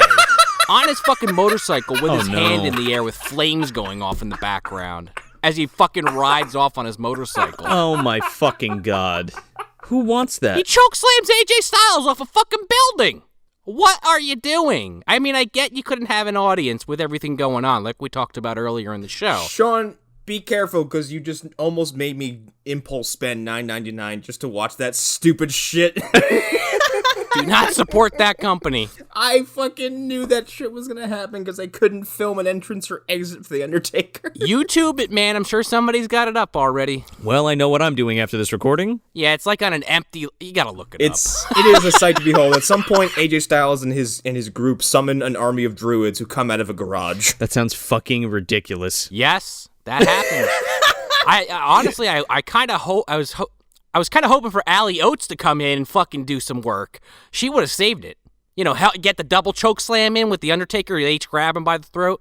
Kind of like him and Kane used to do back in the day. But she's dressed like the whole Mr. Susan thing, where she's covered in pillows and garbage. Oh, yeah, absolutely. My name is Mrs. Susan. Me and Joe still have no idea what you're talking about. We saw a picture. No. Yeah. Still, that's the only context I have. And the only thing I've seen from WrestleMania so far is that fucking Miz and fucking John Morrison video. My goodness gracious. I'm good. I don't need that kind of audio cancer in my life. If that's any implication of what is going on at WrestleMania right now, you can fucking count me out. I'm sitting out WrestleMania for the first time in my life, so that speaks volumes. But anyway, this fucking movie.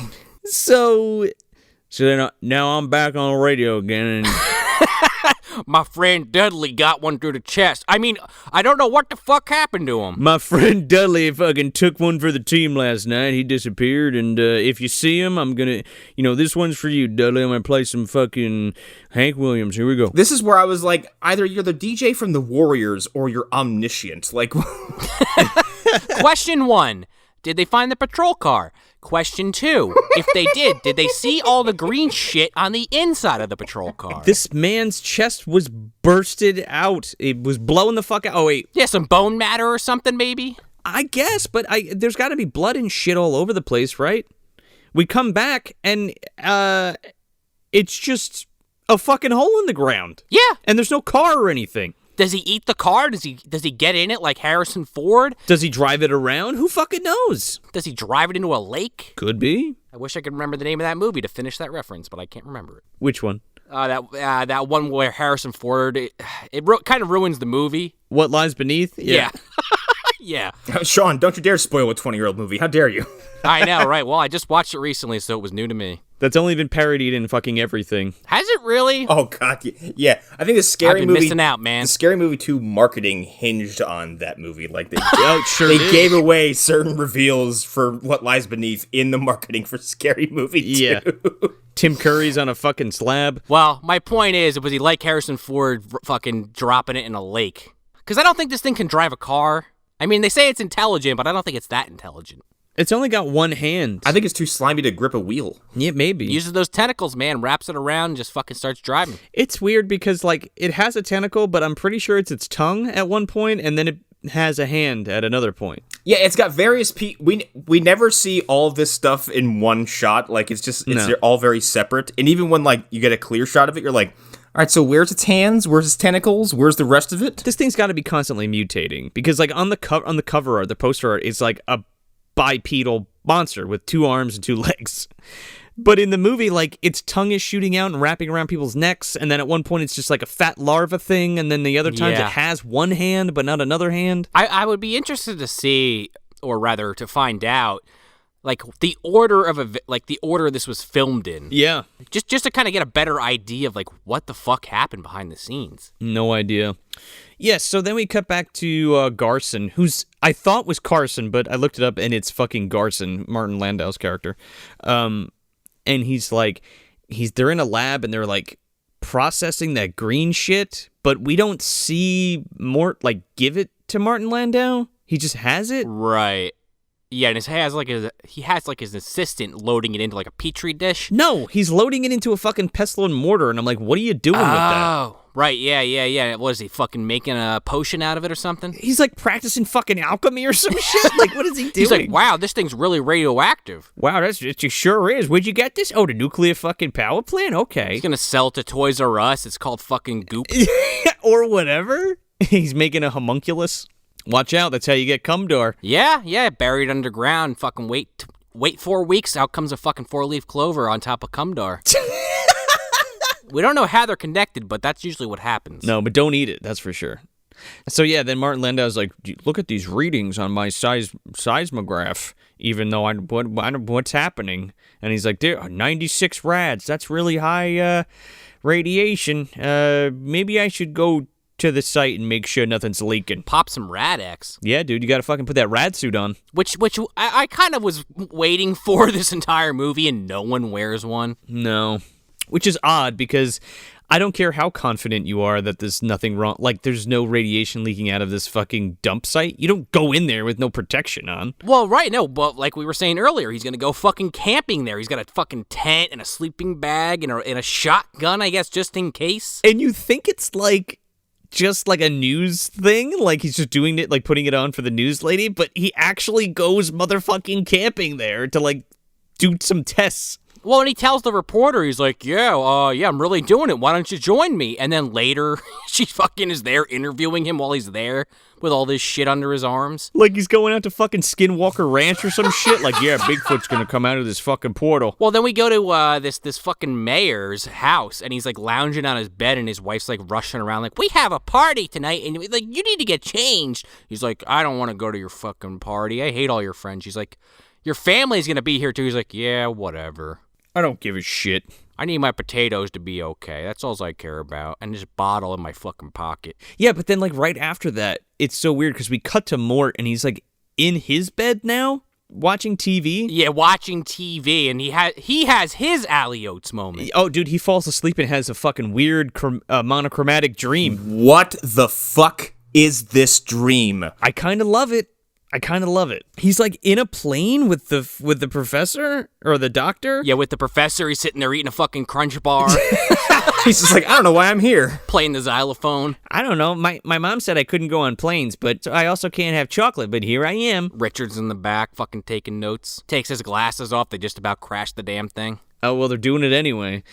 So he's in this fucking plane with, it's all black and white. They're in a plane, and the monster, like, slops itself on top of the fucking windshield. But this I kind of like because they don't know what it looks like yet, so it's kind of just like, it's the monster, but it's not the same one you've been seeing, if I'm not mistaken. The monster is credited, I forget the little man's name, but, and he was so fucking old, he was one of the Lollipop Guild in Wizard of Oz. God. Oh my god. I forgot what his name is.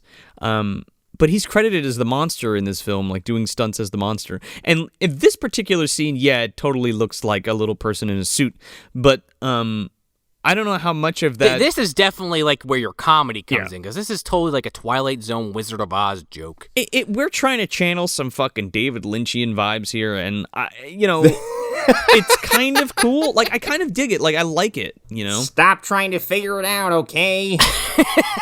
They're just on a plane, all right? With a monster. Calm the fuck down. And then he pulls him out. And yeah, the monster, like, pulls the doc out of the plane, and, like, the whole time Mort's just, like, deadpan, just like, yeah, well, that's a hell of a thing. Well, the doctor, as he's being, like, fucking ripped out of a plane, is like, all right, grab the fucking wheel. You got to do this, that, and the other thing to make sure this thing doesn't crash. While Mort does this all calmly. And then he's like, okay, let me go reach for the dock. And the guy just drops. And then it cuts to Ruth Buzzy on a fucking broom, bleeding out of her eyes. And she's like, it's all in your head, Mortimer. And then he wakes up. And that was it. Oh, and then he looks at his clock like, oh, fuck. I forgot to pick up Lori at 7:30. It's midnight, asshole. It's nighttime again. It's 11:45. He rolls up to this fucking place, and he's like, where do you think you're going? And she's like, well, I was going to leave because I thought you forgot about me. It's 11:45. He's like, I didn't fucking forget. I was hung up. He gave me some unfortunate Daniel Baldwin vibes. Oh, yeah. And certain interactions with Lori because he's constantly grabbing her wrist and grabbing her arm and pulling her in directions. Well, the only reason he even wakes up from that nightmare, too, is because Landau calls him and he's sitting there with a fucking shotgun like, you gotta come out to the disposal place.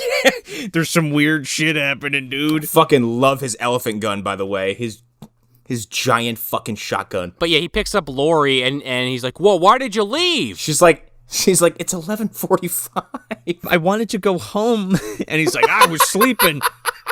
I wanted to go home. Well, and while they're arguing, you see this fucking chud come out of the sewer. Dude. You see the manhole cover pop off. It pops that fucking manhole cover off. You think he's partying down there with the chuds? I think so. Him and Daniel Stern hanging out. It's a big orgy down there. Yeah, they're playing cards. The being's getting fucking down. Yeah, man, he's having fucking sewer dance party. This might be the last night of my life. He fucking leaves, and the chuds are like, I fucking hate that guy. Why do we keep asking him down here? Leaves fucking green shit everywhere. He never cleans it up. How old is he anyway? I don't know if he's old enough. Did they check his ID? It's like a fake ID. Is he like 9? What did he say his name was? Yeah. Honestly, how old is he supposed to be? Like his quote-unquote mother, I'm not really sure how old she's supposed to be. Probably 60 at least. I think he's supposed to be like 10 or some shit. Yeah, a lot of it's kind of like speculative. Oh, yeah, for sure. Yeah, like that dream, because it never goes anywhere. Nope. I mean, foreshadowing about the doc, I guess. Didn't you ever see the fucking Shatner Twilight Zone, Connor? Come on. That's the reference. That's it. That's all it is. But it's lots of, like, this movie lifts up, like, it establishes plot threads and then just fucking drops them. Well, because they need to cut to the next scene. The only foreshadowing in that dream is the fact that the fucking doc gets pulled by his ankles a lot. Yeah, now that you mention it. Oh my god, fucking part. Yeah, I fucking remember this. So this monster has been, like, quietly sneaking up on people, making a point to not cause a big fucking scene. And it just abandons this tactic altogether and attempts to diving crossbody these two and just fucking lands in the driver's seat of the car.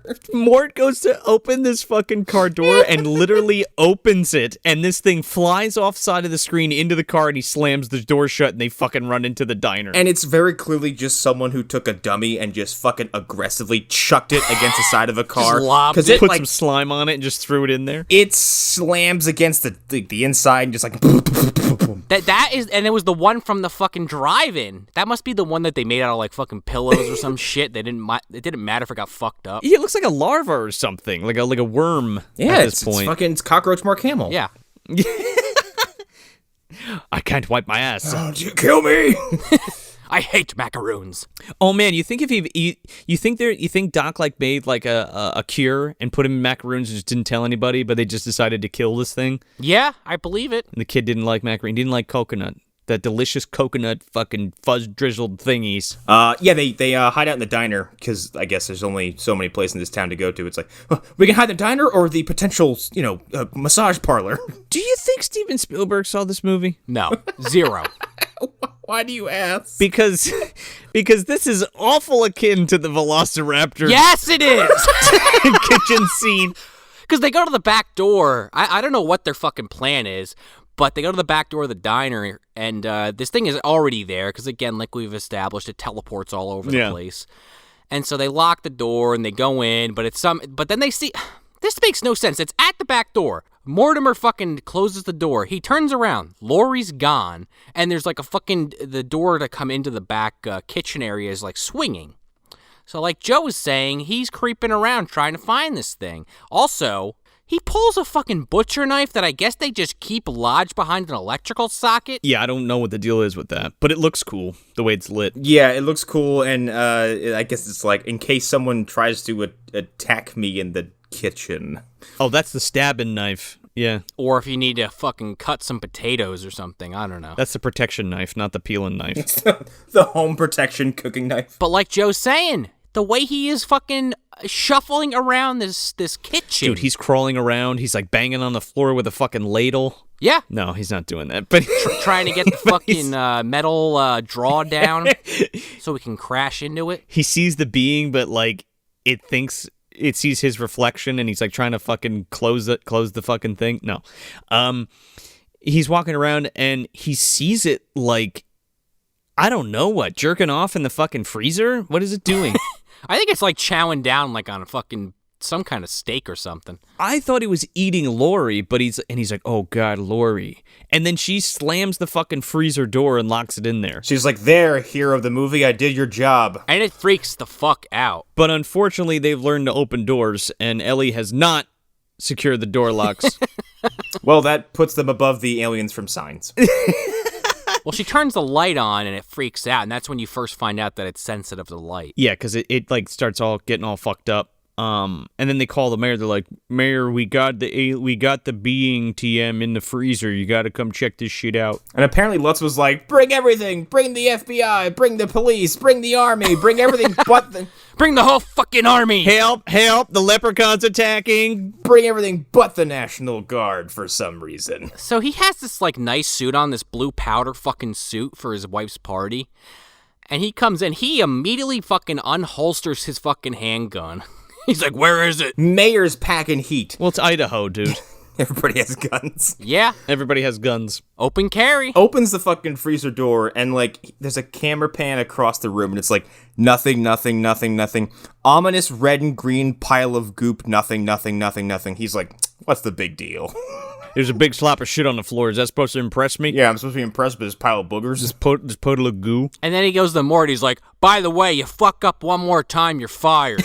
Man, he goes to sit at the bar, like the bar in the diner, you know, like the. Oh, to get a phone call. Because Lori's like, your wife's on the phone, because she knows that he's at the diner. I guess she does, yeah. Well, because they called, I guess, his house. I don't know. So he's sitting down, and like Ruth Buzzy's going on, and he's just enamored by this naked lady on this pack of matches he's got, because he's about to smoke a cigarette. Well, right, she's like, that dirty diner, because I guess that also has a pornography problem. And he's loving it. He's like, yeah, I like seeing tits on my matches. I couldn't even smoke my cigarette. There's just like hidden porno stashes all over the town, which will be established in a few minutes. I mean, that's kind of like when Joe says it's a fucking horror comedy. That is kind of one of those comedic undertones. Yeah, it totally is. And it's pretty.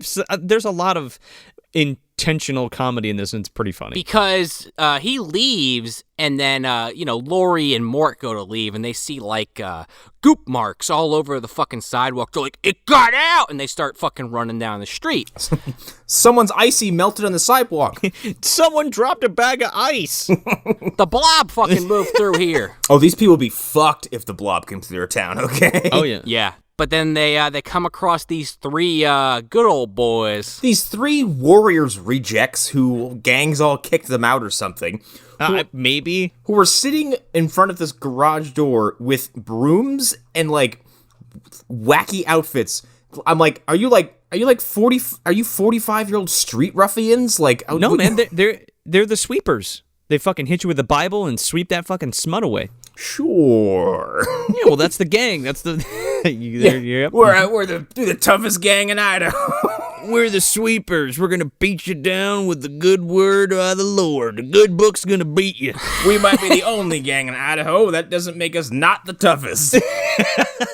Well, the main guy in the middle, he's like, oh, yeah, I got a bright idea. He's like, we don't want these assholes in our town. Why don't we just burn the building down? Yeah. Let's do so by touching everything. and this is like those comedic undertones that I was just talking about, because they go in there and they start looking around for shit to burn.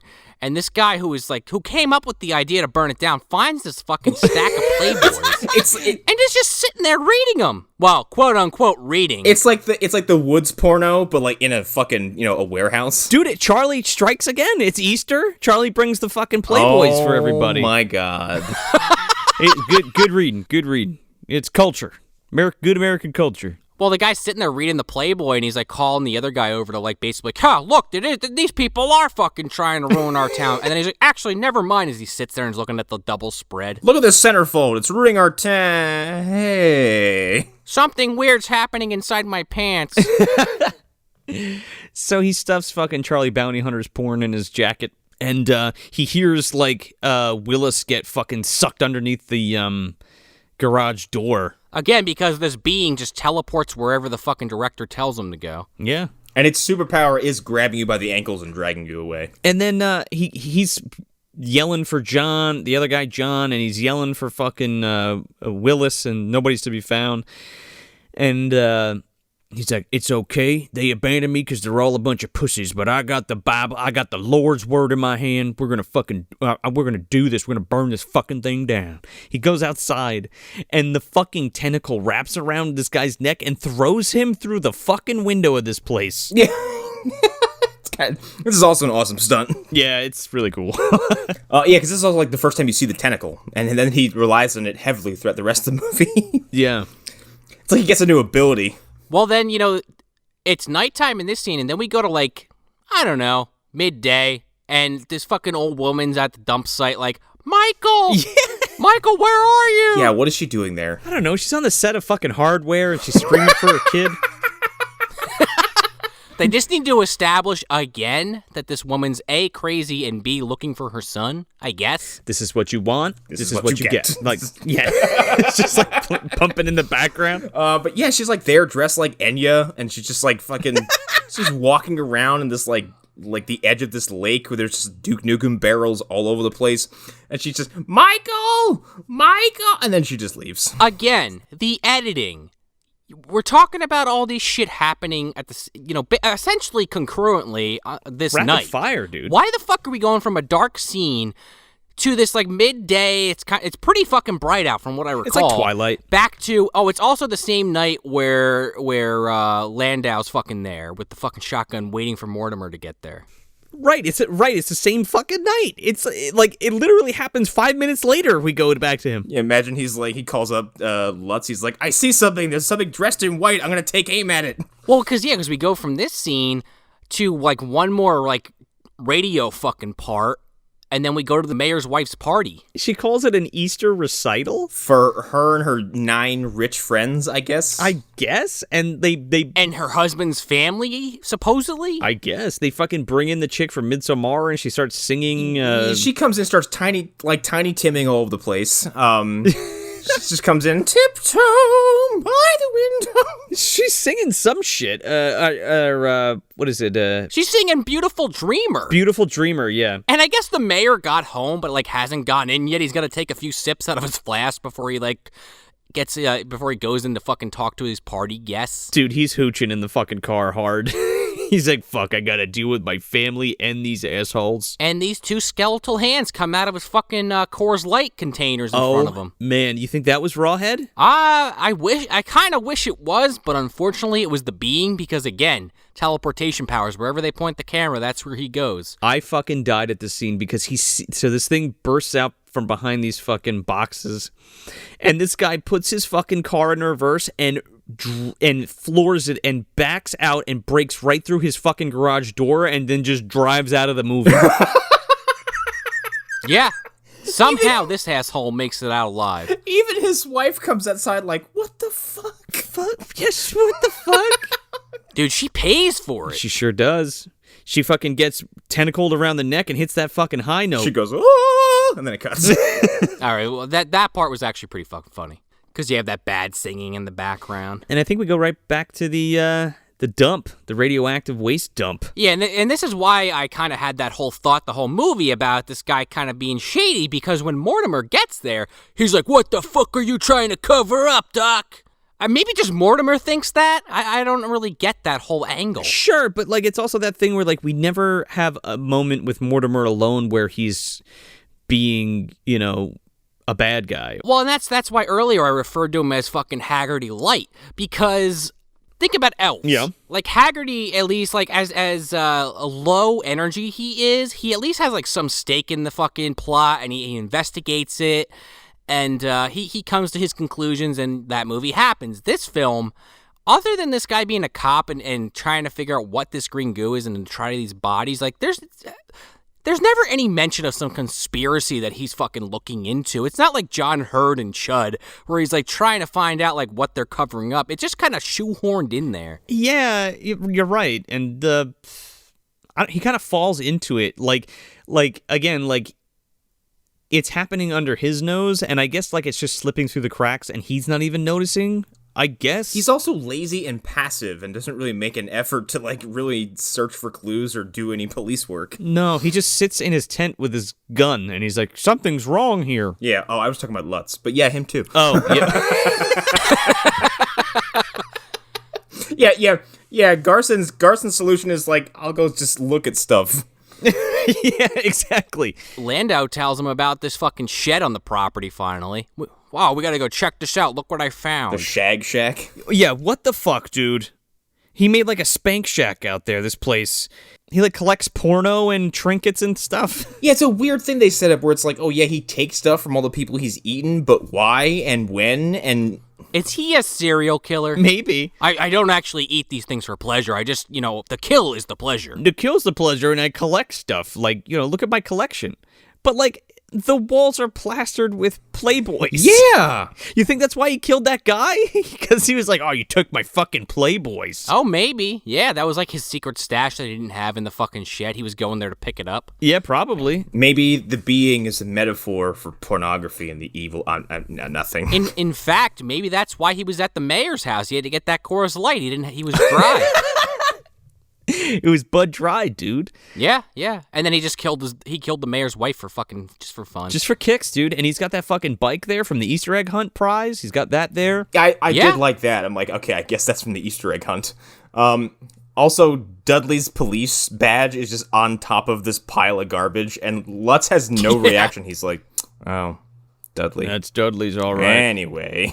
It's just like a mattress covered in goo and stuff. Yeah.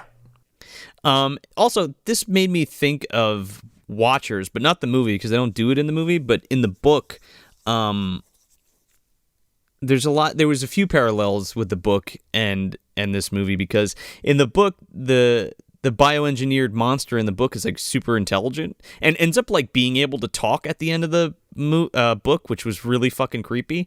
But one of the things that happens in it is like it makes its own home, like this hideout kind of thing, and it collects shit just like this and like puts it all over the place. And Martin Landau even makes the point to say that like, oh, you know, he's super intelligent, but it's psychotic. And that's exactly how that monster's described in the Watchers book, Dean Koontz' The Watchers. It made me think of that. If anybody else has read The Watchers, it was very, or not The Watchers. If anybody has read Watchers, it's very similar to that, the way that this is set up. Anyway. Hey, more tentacle power. Right, because he's there again. Because the plot dictates it. The night he came home. Michael! Oh, no. Loomis is in the corner. 6 times! I shot him 6 times! 6 times! Martin Landau's like, the fuck are you doing here, Loomis? He's gotta be stopped! I don't know. I've been wandering around with this revolver for 30 years. I was his doctor with his one dark eye. Dr. Loomis, have you seen any other patient since Michael? Only I understand him. There was nothing but his eye was cold, his one singular eye. Oh my god, get Loomis out of here. Oh Christ, he's on the Robitussin again. Then you get like, okay, like we're saying here, the being attacks them, and then we get one of the worst cuts, I think, of the film, because Landau's being grabbed and dragged into this fucking hole, and it just cuts, and he's no longer being grabbed. The being is no longer in the shot. And it's just the hole. And it's like, wait, what? It's just the hole. And then Mort just shoots into the hole, and then they run out. The remainder of this movie also goes all in on Martin Landau close-up reaction shots. Actually, you know what? In fact, it's not a tentacle that grabs him. It's the literal being is on top of him, that worm fucking body. Oh, that's right, yeah. It jumps on him.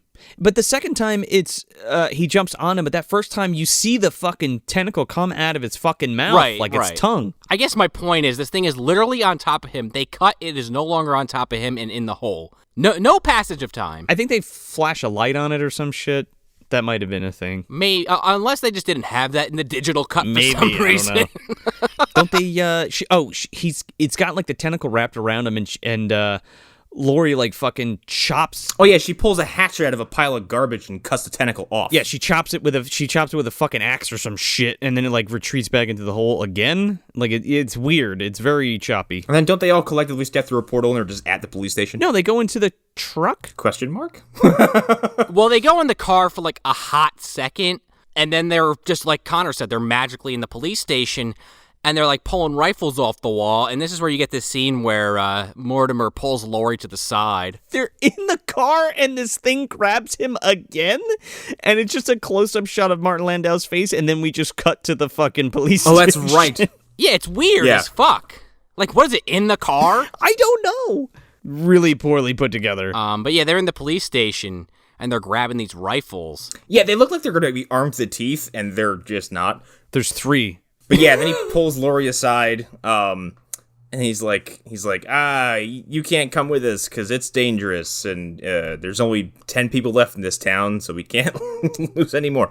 You're also a woman, and you can't come do a man's job. This is a man's job, Lori. I know you really want to help, and you really actually could, because you're the only one that's actually injured this thing in the movie so far, but I'm going to lock you in this jail cell. Yeah, you're the only proactive member of this cast, but here. Now give me a kiss and get the fuck in this jail cell. Sorry, sweetheart.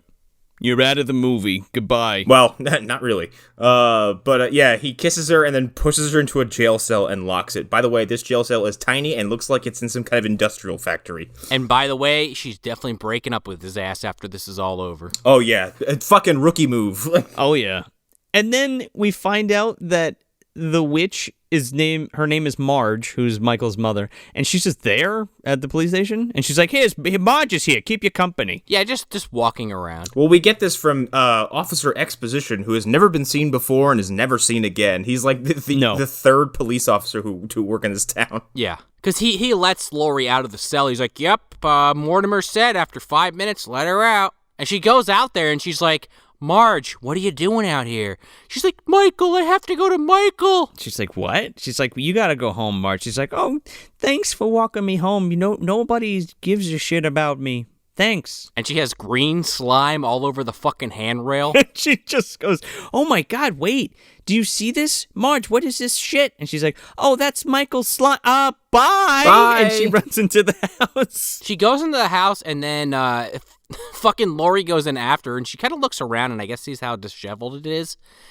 And then Marge turns the light on and comes in like ranting, like, oh my God, my baby.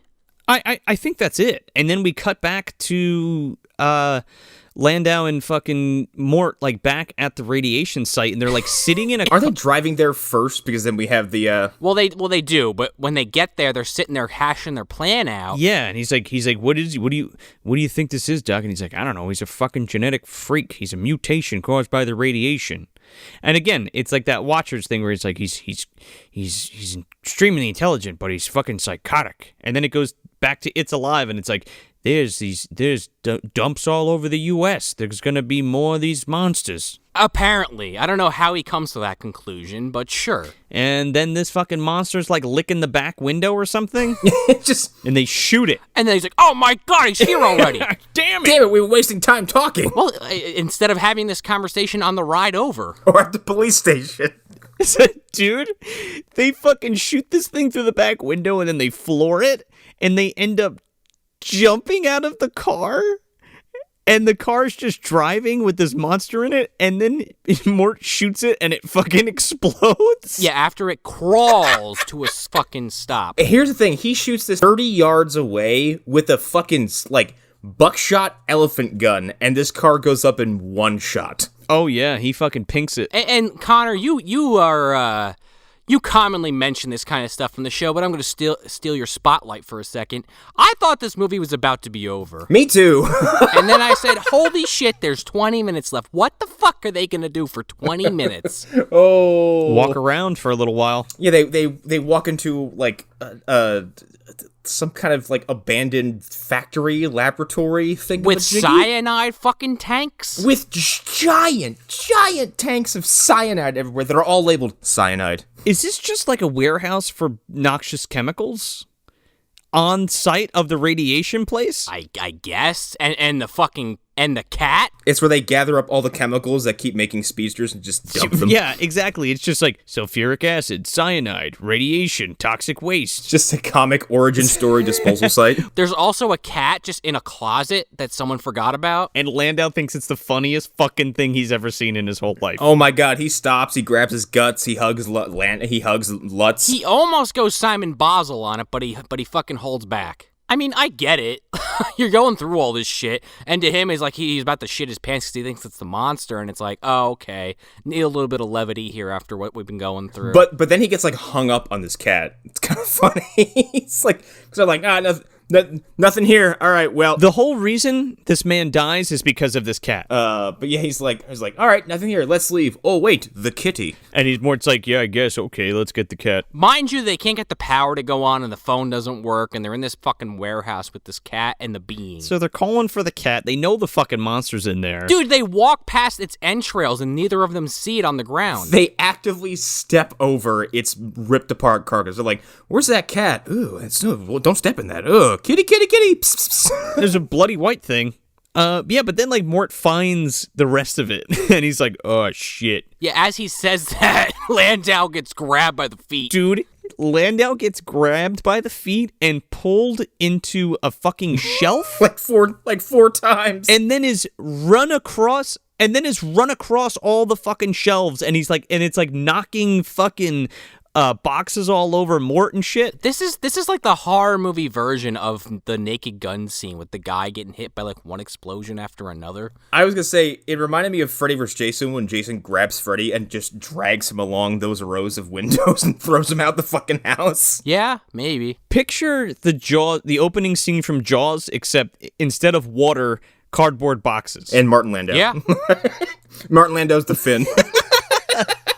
Well, and the whole time, Mortimer's like trying to catch him, but he can't, catch up fast enough. And eventually he does, but he's already been ripped to fucking pieces. But like Landau's head it doesn't look like it's been severed. It just looks like he's peeking over a shelf going, hi, how you doing? Dude, he winks. Yeah, he does wink. I don't think they knew what kind of movie. No, I think they do know what they're making. It's just, They also really love this shot of him screaming as the beast is attacking him because they re-show it after the fucking credits roll. Oh, yeah, the insert shots. They probably thought it was fucking hilarious, I guess. Man, this guy really knows how to react to something. We gotta reuse that. So Mort's like, oh, shit, there's his head. And then, like, as he's walking, there's, like, a fucking severed arm. And, like, his chest is, like, ripped out and his leg is all over the floor. Oh, Mr. Arnold, I'm so happy to see you. Mr. Hammond, I think we're back in business. Both of his legs are propped up next to each other as if he was standing very straight against a pile of boxes. But he's cut off at the knee, so it's just these two shins with shoes on. So then he gets, like, the bright idea, Mortimer, to, like, lock himself in here with this creature. He grabs a fucking axe, dude, and he, like, goes after it and gets fucking pimp slapped across the fucking... Well, he does block the exit with, like, a fucking shelf that he knocks over and everything. Yeah, it's, like, the most badass thing he does in the movie, but then it's completely undone by how much of a putz he is. So he, like, cuts this, like, rope that's holding this, like, shutter closed, or shutter open. So it slams closed, and then he throws a shelf down for it. I'm like, fuck yeah, let's finally be the action hero we've been looking for. Nope. He's just a bumbling idiot. But like Joe was just saying, he gets punched into a fucking bunch of lockers, and then you actually finally get the full reveal of this creature. And it looks pretty sweet. Sean said it best, it's a fucking cacodemon. All right? It's a cacodemon with a body. Like, it's got this... Yeah. It's got this central... By the way, the eye is the coolest fucking thing about this thing.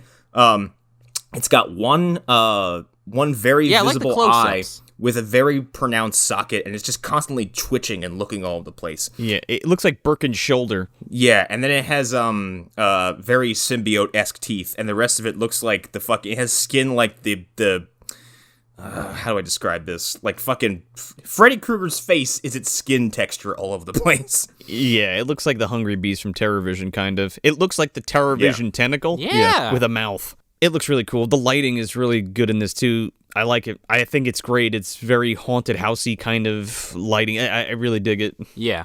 When he gets knocked into these lockers, like a fucking gas mask falls out of one of them. And so I guess that gives him the bright idea to turn all these cyanide fucking tanks on, and he, like, unscrews them all as he's, like, running around, like, hitting every tank. This is a fucking gamble. I don't even understand what his plan was, because he kind of, like, gives up on it. I think the cyanide gas is just supposed to kill it, because if you inhale it, you'll die. But this fucking final showdown is like 15 minutes long. It's like the rest of the film. Yeah. Yeah, and it's mostly him just getting backhanded through stuff. Or like falling off of stuff. Well, here's the thing. He unscrews all these cyanide tanks, and he starts going up like a fucking, like, wench or something. He, like, to go towards the ceiling where there's a window that he could break through to get the fuck out of there and trap this thing in there with the gas. Well, it doesn't really work. He's trying to climb up the rafters, and he fucking falls, and I'm sitting here thinking his back is broken. Oh, yeah, man. Did anybody else feel like this was like if this thing was a mutated Kevin McAllister? Because he fucking steps on a nail, and it goes right through his foot. Yeah. And then he climbs a rope and like falls on like concrete bags. He has no reaction to stepping on a nail, too. That thing goes all the way through his foot, and he looks down, and he's like, ain't that a son of a bitch? It goes right through his fucking cowboy boot-clad foot. And slowly just lifts it off and keeps going. Doesn't he? He's just like, yeah, ow. He also gets bit in the fucking leg and is limping for like 5 minutes, and then I guess after he falls and breaks his fucking back, he just forgets about it and just is fucking start walking. He takes this mask off after he has all this gas filling this warehouse, and he doesn't die immediately. Oh, I was gonna say, as soon as that mask came off, I'm like, dead. Yeah, right? It's fucking dead. It doesn't just come off. The creature like grabs him by the face and rips it off. Oh, yeah. And throws him into more chemicals. It's really cool. Fucking sulfuric acid on a shelf. Yeah. Jars and jars and jars and jars and jars and jars of sulfuric acid. So he grabs one of these and fucking wings it across the room, and it breaks all over this thing's face. And then he just goes fucking nuts and just chops this thing into a million pieces. And then it fucking explodes into a pile of shit. Yeah. It doesn't create a huge explosion from all the gas or anything like that. He doesn't asphyxiate from the gas in the room or the sulfuric acid fumes or anything. Nope, he goes back to that chain he tried to climb previously, re-climbs it, breaks a fucking hole through the window, and he escapes onto the roof. Throws his fucking hat in the air and shit. He's feeling good about it. Yeah, I'm gonna die of fucking cancer probably in about a week. Definitely worth it. I'll never make it off this rooftop because the cyanide I've breathed in is probably shutting my body down right now. He just goes to the diner and just fucking dies in his seat at the bar. By the way, if you watch like stuff about the Iceman, like that's how he killed people, and that shit moves and acts fast and quietly. So like it's in his clothes, it's in his beard, it's in everything he touched. Oh, it's all over him, yeah. And then fade out, and then I'm back. Oh my! And I just want to God. tell you that lots of people disappeared from the storm. That storm was a hell of a storm. Everybody went missing, and happy Easter. Bye. Okay, he says something puzzling because he says like, "Oh well, Garson's study came out and everything's a-okay." I'm like, he did that posthumously, Right? Turns out everything's fine, even though we're about to show you a fucking monster hand burst out of the sand pit. And then an Animal House ass fucking like credits.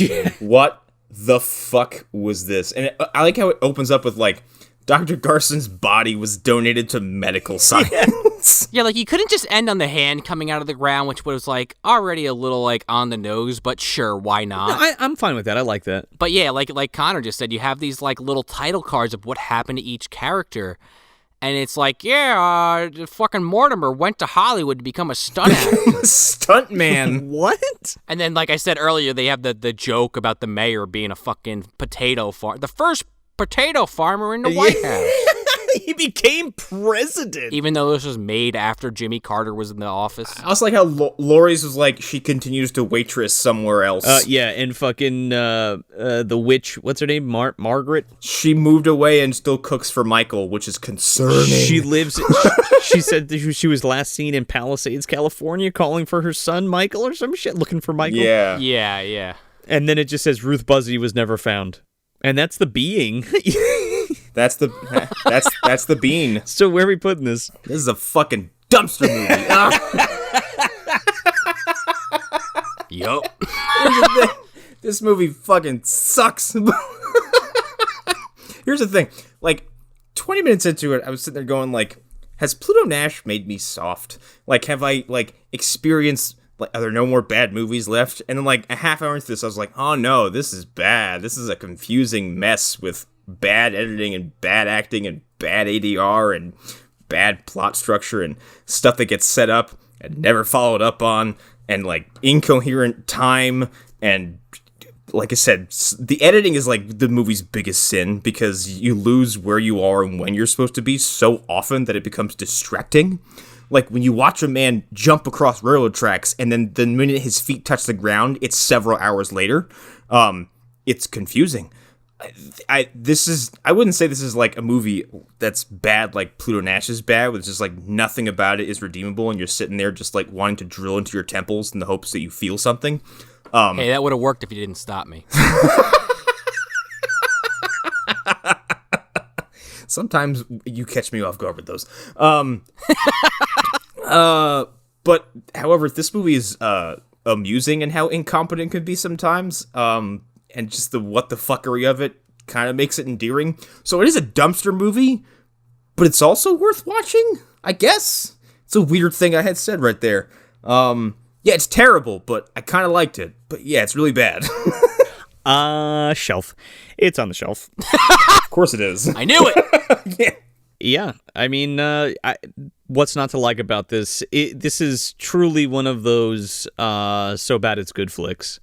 The effects are fucking great. The kills are really cool. The acting is fucking atrocious, but you let it slide because the cinematography in this is actually really good, and the lighting is really good, and I loved how a lot of the scenes were staged and lit and shot. I mean, it just feels good. And again, you know, it's a comedy horror movie, so you're expecting some silly stuff, but it never really goes like wink at the camera kind of shit.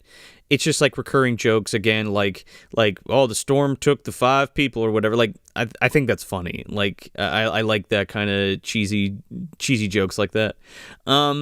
It works for me. It's comfy. Although it does seem there are a few points where it feels like it overstays its welcome, and then it finally gets to the next scene. But yeah, I think it's charming as hell, and I'm a huge fan of Blood Diner, and I think Jackie Kong in general is a good writer and director, and yeah, I love it. I really like it. So on the shelf. Okay. So this is obviously, if you've been listening to what I've been saying about this episode or about this movie, it's fucking bottom of the dumpster, baby. I will say this before I get into the rest of my rant. This movie kind of brought me back to center. I said the Boneyard I fucking hated. And this is kind of like a Monster in the Closet moment for me where, I did that movie and hated it, and then we did, like, Dungeons and Dragons right after it, and I was like, whoa, maybe I need to fucking take this back a second. Yeah. Or back a step. Put that fucking needle back, dude. Yeah, like, this is worse than Monster in the Closet by a fucking country mile. I think so. I mean, sort of, yeah. I mean, you like it, so maybe that's not like a fair comparison from your perspective. This is more horror than Monster in the Closet is. Sure, absolutely. Monster in the Closet is very like slapstick forward comedy. Yes, very comedic in comparison. But I don't know if I'll go so far as to say it's as bad as like my old standbys, fucking Pluto Nash and House of the Dead. But holy fucking shit, was this movie bad. The effects are like the only thing that saves this from just being like the worst movie we've done this year. For me, at least. I don't know what to say. The acting was really bad in this film. Like, I picked on the Boneyard for that. But again, in retrospect, maybe it wasn't as fucking bad as I realized it could have been. I don't even know. The editing, Connor kind of touched on that, is just so fucking all over the place. It really takes you out of the film. Like, we watch movies sometimes on this show, and we talk about how there's a lot of cuts and a lot of jumping around, and sometimes that can be jarring. And this film is kind of a prime example of that, where you just go from, like, one scene to the next, where it's, morning, fucking, then it's night, then it's morning, then it's midday, then it's morning, then it's night. And, it's just, it's kind of weird how shit is strung together to the point where I'm just sitting here confused, wondering what I watched. Which is unfortunate because there's a lot of really well-composed shots, and then it really took a shit whoever edited it. I agree. I think the cinematography is good, and I do agree that the lighting is good. And I'll even say that I think the creature effects are really good, at least towards the end of the film. I think that like that maggot fucking worm thing is just bizarre. I don't know what the thought process was on that. And I guess really the biggest bean my ass about this is that I feel like there's a lot of good ideas in this film that I just aren't executed well. And that's kind of where I go back. And maybe, again, it's not a fair comparison, but it's a movie that I know and a lot of people know, but I go back to Chud, which, not the exact same concept, but in the same ballpark. And I think it really just blows this movie out of the water. And maybe that's not fair to say. Obviously, two totally different films. And, of course, Chud with John Hurt and Daniel fucking Stern. How could you go wrong? But just to get back to this film, it's at the bottom of the dumpster. It honestly, Monster in the Dumpster, I can't believe I'm saying this after doing this show for going on 2.5 years now, has slowly risen to probably the middle of the dumpster. I might have to actually fucking revisit a movie that I thought I would never want to watch again. And you know what? It's replaced by this film. And unfortunately, that means it's under the dumpster. I finally go back under the dumpster. It's been quite a while. We dig up that fucking hole. It's kind of gone radioactive under that dumpster after everything that's been poured into it. Back to formula. Yeah, back to formula, man. I got the fucking hazmat suit on. I'm diving into the containment unit. Egon is back, baby. And I'm trying to find somewhere to put this under Stay Puft's fucking armpit or something. I'm not really sure where it's going. It's going in that toxic barrel. On Sam Hain's little island? Yeah, exactly. And I don't know. I can't recommend this movie. I would say, if you know what? If you're like Joe, and I don't want to put words in your mouth, Joe, so correct me on this if I'm wrong, but if you like B movies, specifically B horror films, and you like movies that rely a lot on creature effects, stop me if I'm wrong, I would say watch this. If you don't like those things, if that doesn't sell a movie for you, I passed on this fucking movie hardcore. You're 110% correct in your accusation. Also, maybe a selling point of this, I think this is Idaho's only monster movie. so there you go. Sure. Okay. Yeah. I mean, yeah, I would agree. Like, I would check this out if you're a fan of low budget horror films, straight up. And listen, like I like some B movies. I mean, I'm not gonna sit here and say I'm a fanatic like some people, but I love street trash. I love killer clowns, and maybe those are like more mainstream B movies. But this just doesn't do it for me. Can't please everybody all the time. Nah, especially me apparently. So that's it. That's The Being from 1983, directed by Jackie Kong. Hey everybody, if you want some more bad movie goodness, you can check us out at moviedumpsterpodcast.com. Subscribe to us anywhere you listen to your podcast, and make sure to leave us a 5-star review if you dig the show, because it helps us get out of the bottom of the dumpster and into more eardrums. Yeah, and if you're on the social medias, you can follow us at Movie Dumpster on Instagram, Facebook, and Twitter. I'm Joel Escola. I'm Sean O'Rourke. I'm Connor McGraw. Thanks for visiting the dumpster, and we hope you have a happy Easter this weekend. And stay the fuck home, please. Yeah, don't wander around any, radioactive dump sites just screaming for kids' names. Don't be like Michael. Be smart. Or we're gonna send the fucking being after you. Whoa, what's that? What's happening? Hey, this place will do anything to make a buck. The movie don't scare you, so they send this joker around. All time to fuck off. About all of you, I just wouldn't know. Fuck off.